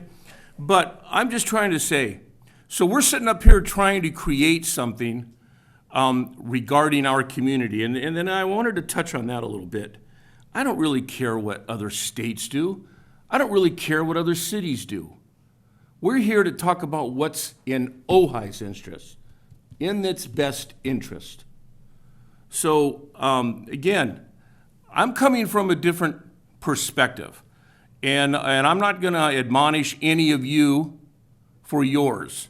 So I don't think it's fair to anyone who may think contrary to what you believe or how you act or what you do. So we need to clear that off the table. Now, one thing that I heard tonight, which I thought was interesting, was coaching. I hadn't heard that before. That kind of caught my attention. I went, okay, I haven't heard that. We're going to teach someone how to consume cannabis. I don't know. I thought then I said to myself, then maybe we should do that with alcohol. Maybe we need to look at alcohol in a different perspective and say maybe we need to teach people how to drink better. So, like I said, I'm listening. Now, regarding what's before us, the argument tonight is it's not a good business model. That's what I heard tonight. It's not a good business model. We can't make money if it's just edibles. That's what I heard. We can't make money unless it's edibles. Or no, we can't make money if it's just edibles. We need to be able to let people consume cannabis through whatever means they do it. Okay, I heard that. You know, if I was 100% behind it, I'd probably be saying, yeah, that's a great thing. I'm just not sure that that's what this community wants, because I haven't heard it. I've only heard it through the lens of business owners. And then another fact that came up was the, which again, you know, guys, I'm a landscape contractor. I deal with the underground economy on a daily basis. You know how I got over that argument? The person that hires that illegal person isn't my client. I don't want to work for someone that wants to hire someone that's not legal or licensed. That argument's bogus. That's not your client. Your client is the person that wants what you're selling. So, again, some of this stuff, I'm just telling you guys, I'm completely lost on. I don't think we write rules, ordinances, policy, or create things around 3 business owners in the city of Ojai. Because if we do that, we're telling every business in Ojai, come before the council and please write something specifically for me. And I don't think that that's what this is about. So, you guys know where I stand on this. It has nothing to do with hatred. It has nothing to do with not understanding your position. I hope you all understand my position. May I Okay, well, Brian's going to. Brian, yeah, does he mind? Go ahead. Maybe I should have gone before Randy. And then I appreciate that, Randy. Your choice. I appreciate your honesty, really. I mean, that's I do. I really do. I mean, I think it's important to understand that this is a really divisive issue with a significant portion of people who, whether it's, you can call it a stigma, you can call it a different thought, you can call it, you know, not thinking in a modern sense about how cannabis is changing the perspective, but it really is emblematic of why this is difficult and why there's such a difference of opinion from being this is no big deal and it's less than all the other things we allow to why would we even allow this, and it makes no sense to continue to promote something that's not in everyone's best interest, possibly. So I really do respect that, Randy, and I do have a significantly different opinion from a different generation, from a different experience and walk of life. First of all, the idea of edibles only in a consumption lounge, it's not, you know, I appreciate we're trying to sugarcoat it as an economic problem, but the reality is it's not practical. Every facility in Ojai is already susceptible to people consuming edibles. It's not really stoppable. They sit in your pocket. They look like a gummy bear. They look like a peanut butter cup. They look like a Tic Tac. They look like anything you want. Anybody can pull it out of their pocket and take it anytime they want, anywhere in town. So whether that's illegal or legal or not, the reality is it's not something that it's not a place that anybody would go. If they wanted to buy it there, they could, but they could take an edible wherever they want. I know people that take edibles to go to the movies. I know people that take edibles to go to sleep.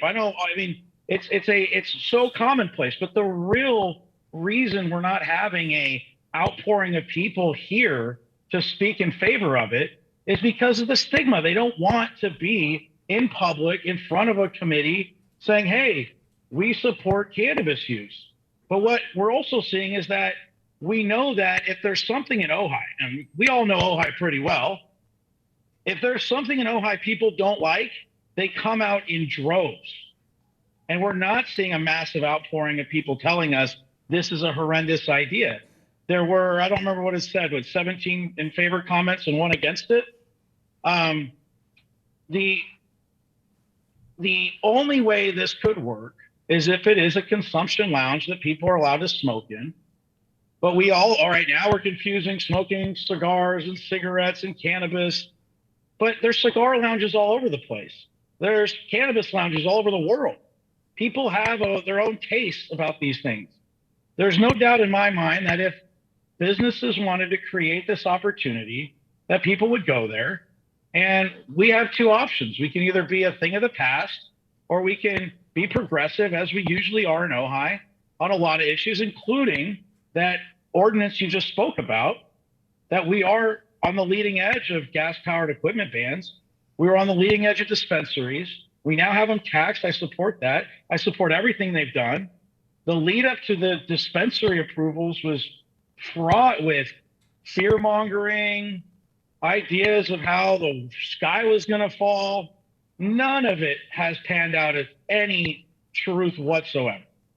So if this is something the public is clamoring for sufficiently that there could be an economic benefit, if it could use old buildings, other places where we can get it put in, and it provides taxes, and it's not a nuisance to everyone involved. I mean, if you don't want to go to a bar, don't go to a bar. You don't want to go to the hub, don't go to the hub. If it starts overpouring and being a problem, the hub has all kinds of things that can happen to it. Any bar has all kinds of things that can happen to it if there are consistent, significant problems associated with it. So I absolutely understand that there's going to be a group that is really not getting this and doesn't like it, and it just doesn't sit well with them. But that is not the way the future is going to be. The reality of what cannabis is, how it works, and what's moving forward in California and a number of other states is that this is where we are going. And we can either be on the front of it or we can be left behind. And I don't understand why we would be willing to be on the front of the dispensary issue, win the day with it economically, provide tax base for our constituents, and then not be willing to do the same thing when we're talking about a cannabis lounge.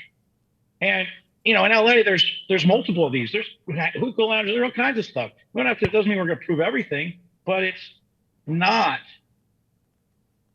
anything that we can't control. It's not going to get out of hand.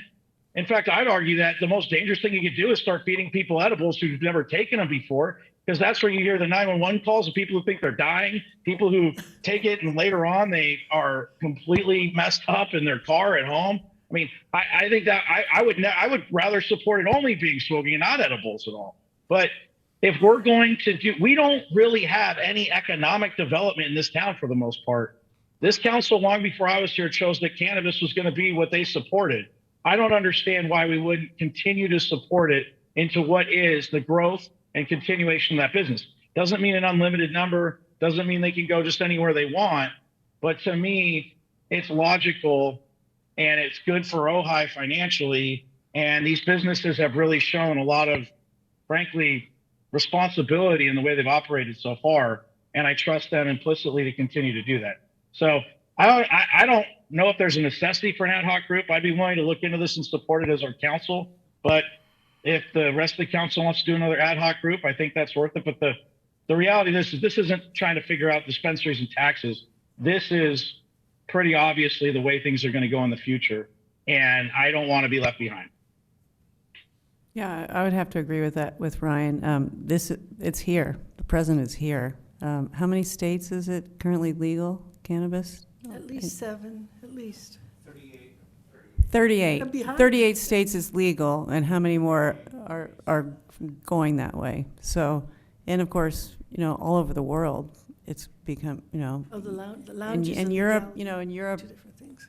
everything's becoming legal in some form. And so I can see, Randy, your points, and yet it's happening, it doesn't matter how it's happening. So to hold businesses back doesn't seem to make any sense, Bill?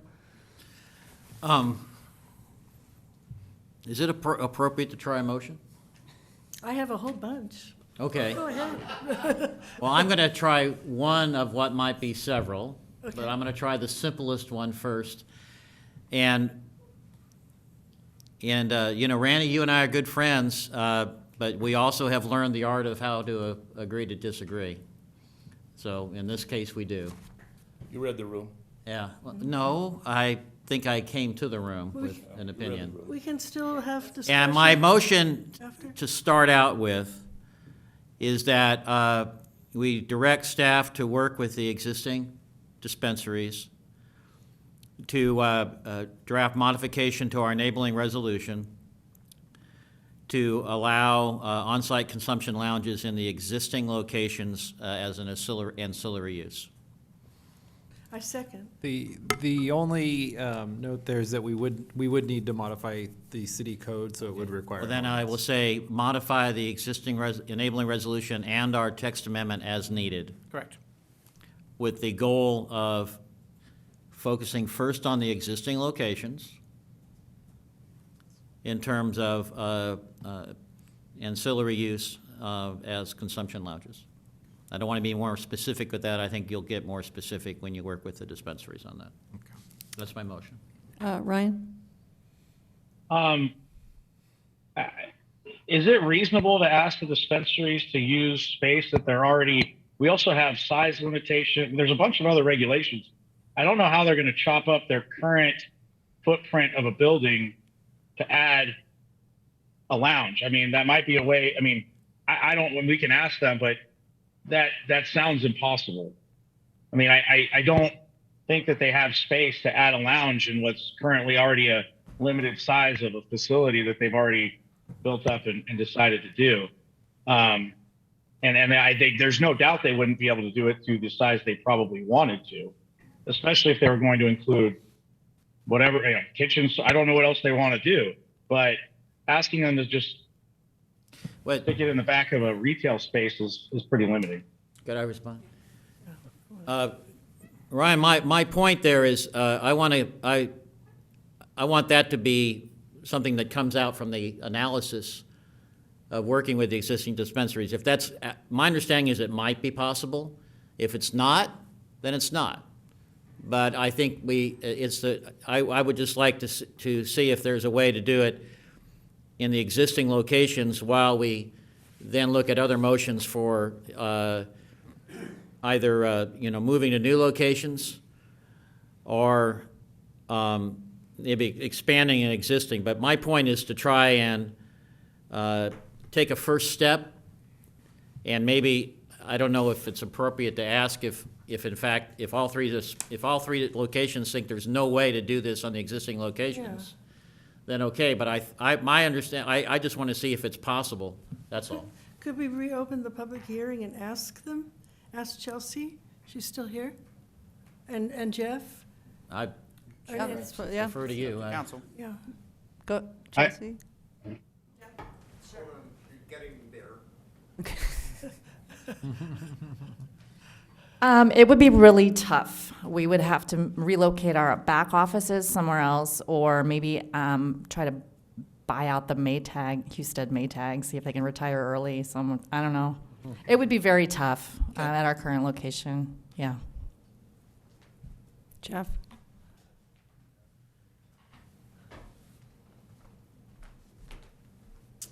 As many of you know, I'm in Suite G, which is about a 3,200 square foot space. I also have Suite K1 and K2, which is another 3,200 square foot space.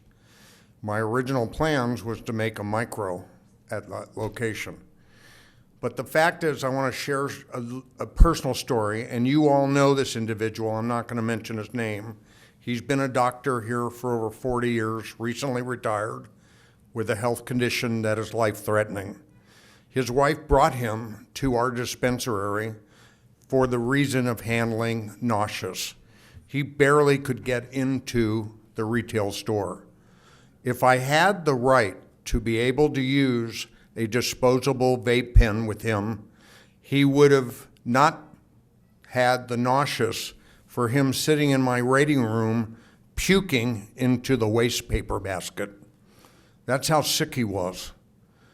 But I could not solve his feeling of illness because I was not able to offer him at least one or two tokes on a vape pen that was specifically designed for cancer and the chemotherapy that he's under. So yes, even without the additional space, I would make a small room in order to handle these kind of situations. And I have at least 5 a week of patients or people coming in who have something they're dealing with right then and there. And a lot of it is pain or nauseous from chemotherapy. Thank you. Okay, Yeah, go ahead. He has room then for a lounge, right? So again, the point of my motion was to see what could be done to evolve the current locations. Okay. Whether Okay. it's, it may not be feasible. Yeah. Okay. All right, well, we have a motion. Orion, go ahead. I would hate to limit it to just that, but also, I don't,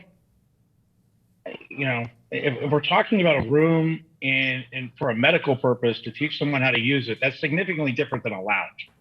I mean, that's not at all what we're really talking about. There's no economic, Jeff isn't talking about economic benefit. Jeff isn't talking about all those other things. The reality is that these 3 dispensaries were jammed down in the M1 because nobody wanted to have to see them because of the stigma. And I don't know if having a consumption lounge in the M1 makes a hell of a lot of sense. I mean, that's not really the place. There's a reason why it's down there. I mean, it's not conducive to being is the parking, the other things. I mean, that would be so limiting. I think obviously it should be looked at, but if that was the entire scope of what we're looking at, all we're doing is kicking the can down the road until there's some meeting later on. And I hope we'd be willing to expand it. I don't know if this is a tiny part of what we're looking to look into, or this is the whole thing we're looking to look into, but I can't vote for it without knowing that there's more, because that doesn't make a heck of a lot of sense. My intent was step 1, small part, not meant to be limiting our exclusive, Ryan. Let's make a larger If you want to motion. have a friendly amendment, I'd Yeah, I wanna be do more it. than welcome to hear it. It needs a friendly amendment. Well, what I would say is if we want to put it, I don't know whether everybody wants to do an ad hoc committee or the staff, or we just want to make a decision, because I really don't need a ton of other information to know what I think would be best. I think it would be a significant process for them to come in and to explain what they want to do, and it would be subject to probably design review and significant other things that all commercial businesses are. They'd have to deal with traffic issues. They'd have to deal with all the litany of things that make it very, very difficult in this town to build something new in the form of what would be, let's call it a restaurant or a bar.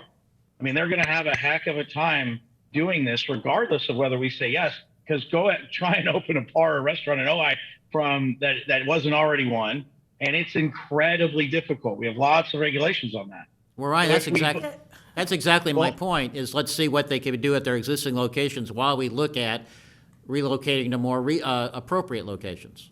Well, that's okay. I mean, but that wasn't what the motion really said. I mean, the motion was, let's let them, we'd like the staff to look at how they could do it in their own facility. Right. But if we want to expand it a little bit and say, hey, I don't know what everybody wants to do. So this is the tough part. I think we would say we're willing to entertain the idea. We're willing to talk about it. We need to see some proposals before we can create regulations. If that's in the form of an ad hoc committee or sitting down and working with them to create the regulations, I think that makes sense. But we gotta do this all together. If we vote on one motion and the rest fail, I wouldn't support it. But it sounds like I would support what you're talking about if it's expanded further. So I'd say we can have staff or an ad hoc committee meet with the dispensaries, look at what they believe the options are. Because I can tell you, when Susan and I did this before, it's changed so significantly. They were all talking micro businesses, distribution, and a lot of things that have changed so much. But that's because the timeline on this is so, any time we waste on this, it changes so significantly. We would not have gone through the process we did talking about micro businesses if we'd known that, in June of 2022, nobody was even looking to do it.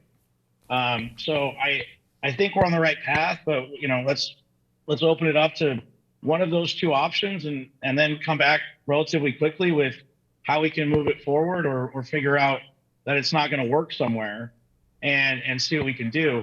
But I think they're going to have to come to us with whether they're talking about ground up facilities, what size, or more what Jeff's talking about, a room in the back where they can help educate people. Yeah, I agree with that, so that we really need to present it to the community exactly what you want, because I don't think the community doesn't really quite understand. So being able to visualize and hear, specifically what each one of you wants would be really important. So where are we? We have a motion. We have a second? So, I'm. I'll second it for further discussion. Okay. So, Bill, word the motion so that it can include all the concerns that were just expressed. Yeah, again, the point of my motion is to take the next step in evolution, not to stop at that step. And we can find out what they have in mind. If there's a way that they can begin to include this ancillary use in their current location, I want to allow them to do that. But not at the, but obviously, I also want to look at moving either into expanded or other locations outside of the M1 MPD zoning district. Yeah, I'm in favor of that. So you're well, saying, what?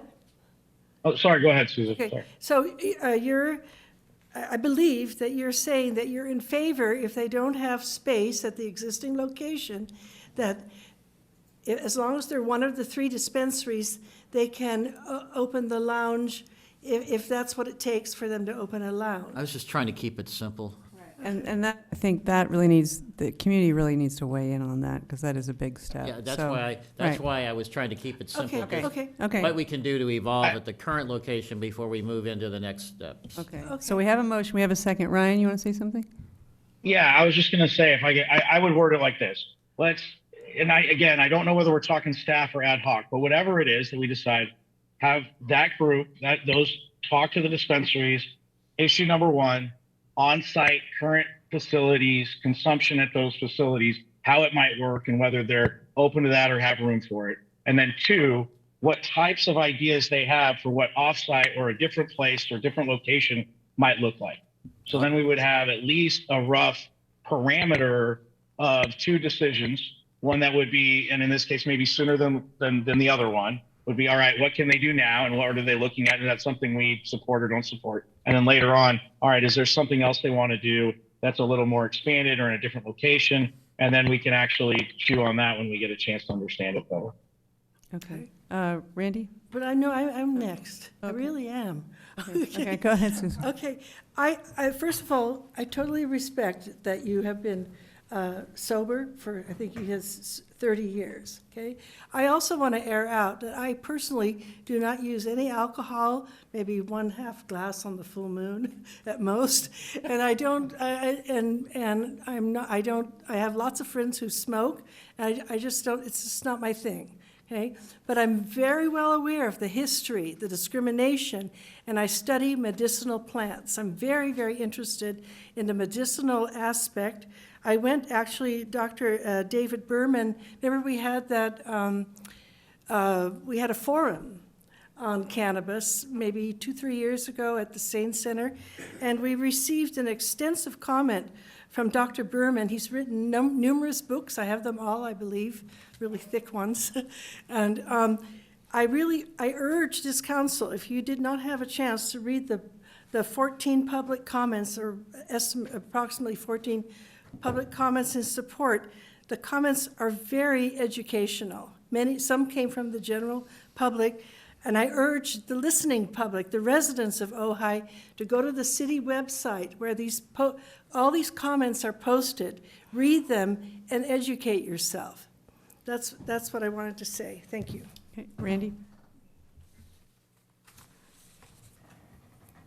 So you're dragging me kicking and screaming to the dance. But,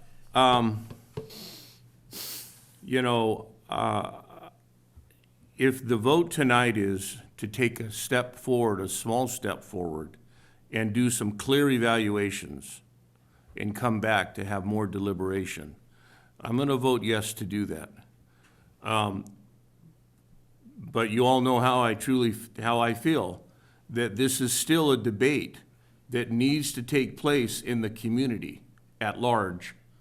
And again, I'm adamantly opposed to creating policy around specific businesses to create those businesses more money. And I struggle with that. So you have a yes tonight. I don't know where it's going to go after that.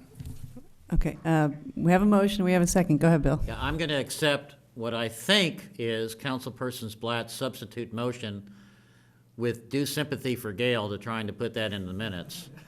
But I think she can do it because I have seen her do it before. And so I'll accept that as a substitute motion as stated by Councilperson Blatz. Okay.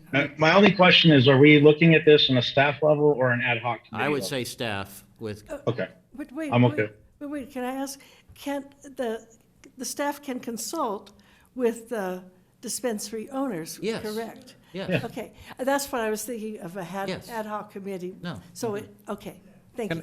We Okay, were- wanted to make clear. We were trying to figure out kind of how we would draft this, and so here's, I guess, let me say what I'm thinking and tell me if I'm off base. But I think what we do is we draft an ordinance that would allow it in the current zoning / locations, but also talk to the dispensaries and find out, bring back some analysis of, if they'd be able to make that work. But that would come back with the ordinance and that analysis. And then, based on that conversation, also we'd include some analysis on if that doesn't work, what would. Right. I think that's really what we do. Right. Okay. Well, and just to clarify that, James, even if one is kind of, the way that I'm seeing it is that one is kind of their on-site, how that would work, and whether they have any desire to do it anywhere else. I mean, I don't know, but what else they're looking for, kind of the short run of if they were doing it where they are in their current footprint or the building next door. But see, I do not want, the last thing that I would want out of this situation is, the Whostead Maytag place, and I know Tom really well, feel like they're under pressure. I don't want to force him out. No. Right. I mean, that's not what we want to do at all. And they already, and I know, I know Tom, there's a lot, he has issues with how some of the parking works over there. And I know Chelsea's worked with him. So, I appreciate that. I think they've gotten it figured out, but we don't want to create a situation which kind of happened before because the policy of the city was a little loose. All of a sudden there was bidding war over properties in the M1. No. People that wanted in had to leave. So I really want to avoid that situation somehow. So how can they do it in their current footprint? And do they? I agree. Okay, all right, we have a motion, we have a second. Bill, are you seconding I Ryan's second motion? the Okay. substitute motion. Okay, roll call, please, Gail. Mayor Sticks? Yes. Councilmember Wyrick? Yes. Councilmember Francina? Yes. Mayor Pro Tem Haney? The deciding vote, yes. Councilmember Blatz? Yes. Okay, great, thank you very much. All right, we will now move on to council members' reports. What do you have? Let me find my notes. Well, the Humane Society had a stupendous 90th birthday, great turnout, and a lot of fun, and it's a really amazing institution when you hear the numbers, the number of animals they've saved, so that was great. Thank you all. Thank you. Anybody else? Nope. Okay, city manager's report? Yeah, thank you, Mayor. Sorry, Mayor, I had my hand up. I'm sorry, go ahead, Ryan. I just want to say the Air Pollution Control District voted to appoint Ali, I'm going to brutalize that, but Ali, who number of us know, Buscemi, if I'm pronouncing it right, he is going to be the new director of the Air Pollution Control District. He was moved from interim to the permanent director. Ali was really fantastic in helping get our inventory done, our emissions inventory done in Ojai. And I'm really glad to see him promoted. He's been a really great asset to the whole team over at APC. And hopefully everybody gets to know him. I know James has worked with him a little bit too, but there was a change in command over there as of today, and congratulations, Solid. Thank you. Thank you. Okay, city manager's report? Yes, thank you. Just a couple things. One is that we do have 2 events coming up this over the next few days and into this weekend at the bowl. We have the Reggae Vibrations, the Legendary Whalers, Third World, and the Scotalites, I think is how you pronounce it, on Thursday. And then on Sunday, Government Mule will be performing at the bowl. So again, with our theme of all the events coming back, those are the events this weekend. For the June 28th council meeting, the main item will be the budget adoption. And so that will probably be the primary focus of that meeting. And that's all I have today. Okay, thank you. We're on city. Questions. Okay, go ahead. No, but go ahead, I'm just. Well, this is for James. Questions for James? Yeah, go ahead, Bill. Yeah, questions for James. Okay. Yeah, Mayor. 3 questions real quick. First, any update on discussions with county on the management agreement? I know a lot of people are talking about the the Sewell Park possible management agreement, if there's any update on that for the public. And let me just go through the three questions, and I'll let you go. Also, we're going to get our no overnight parking sign soon at the museum on the red curb. I'll follow up on that one. Okay, I think that's something Yeah. that the museum clientele needs. Yeah. And the also is the discussion about cameras in the arcade. I don't know if that would help enforcement, but I do know that the general issue of some escalating risk of inappropriate behavior in the arcade needs to be addressed. I don't know if cameras would work or what else might work, but I would like to get staff's opinion on that. Okay. So Sewell Park, we have our council committee has been working on that, and so there hasn't been a formal council action on it yet, just to clarify. But between the ad hoc committee, we have submitted a proposal to the county that would be subject to then council discussion. And I think we had said this previously. We had submitted a proposal. The county replied to us, and then we, with kind of some suggestions, we have now resubmitted, I think, as of last Thursday. And so we have not received a response yet, but we're moving fairly quickly on it. And then the cameras in the arcade. So we are doing a couple of things that we've talked about recently. We have the increased foot patrol of the police department in the arcade or throughout the downtown. We also have our code enforcement spending typically a couple hours a weekend sitting out and reminding people not to bicycle and things like that. So we are doing a couple of those things. I don't necessarily see cameras as a deterrent. If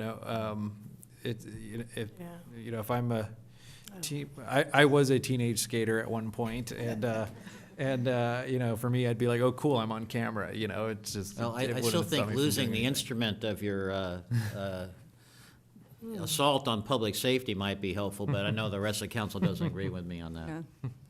Yeah, it's interesting about taking pictures. Is when you're in a vehicle and you're running a red light, they get your face, but they get a license plate. What if we get a picture of some young kid's face?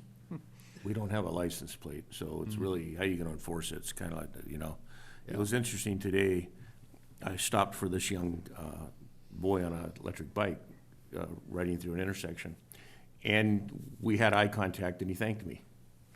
And then he went about 30 more feet and right up on the sidewalk and right on through the downtown corridor. And I just went, everything was right until he decided to ride on the sidewalk. So I don't know. Again, I think a lot of that's learned behavior. But I think the REACH code, James, is ready to come back. I think we've kicked it around. Yeah. And if we can bring it back on the 28th, I think. I'm working on it. I was hesitant to commit because we're trying to get the wording right based on what the committee talked about, and so we'll try to get that on the 28th. We definitely were planning to bring it by the following meeting, if not. Okay, thank you. Any future agenda items? Well, can I? Well, in a way, this is a future agenda item, but it's also a comment. We're going to have increased numbers of people on the sidewalk because bicycle use is increasing. I see plenty of adults on the sidewalk on North Signal Street, and every chance they get, they go on the sidewalk to avoid the cars. So at some point, we have to bite the bullet and address the underlying problem, and the kids probably need a place where they can do the tricks that they're doing in the arcade. And all of those things we need to air out and discuss. And we're going to be bringing back some parking study ideas, and maybe we'll get more protected bike lanes out of that. So we'll see. But let's see.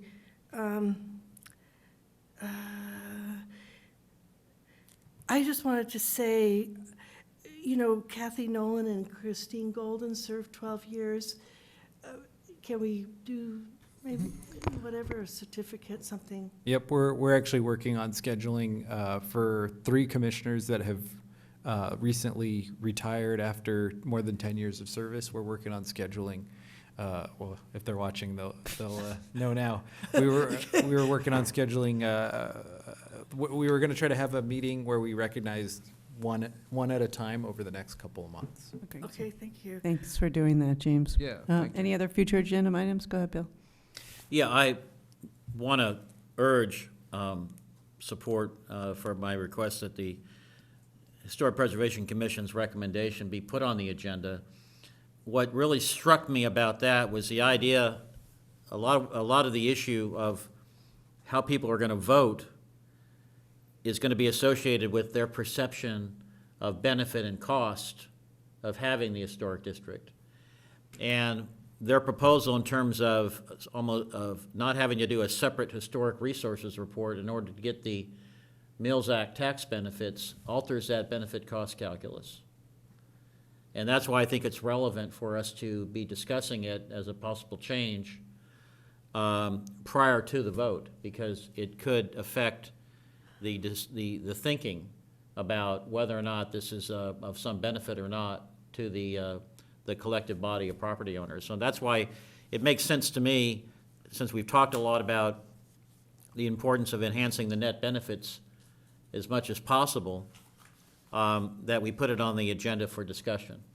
And so that's what I would like to see, along with the issue of how the city is going to vote on its own parcels. But I think that on something that might affect the benefit cost analysis, that we ought to have it on the agenda for discussion. Well, we can't debate it tonight. No, we can't. I'm just asking it to be on the I'll agenda. support that. Okay. That's all. Yeah, I'll Okay. support it. All right, anything else? We'll Of course schedule it. not. Nope. Agree. Okay, all right, well, thank you, everyone, for a productive meeting. Have a good night, and we will be adjourning to closed session. Thank you. Yes. Enjoy your freedom.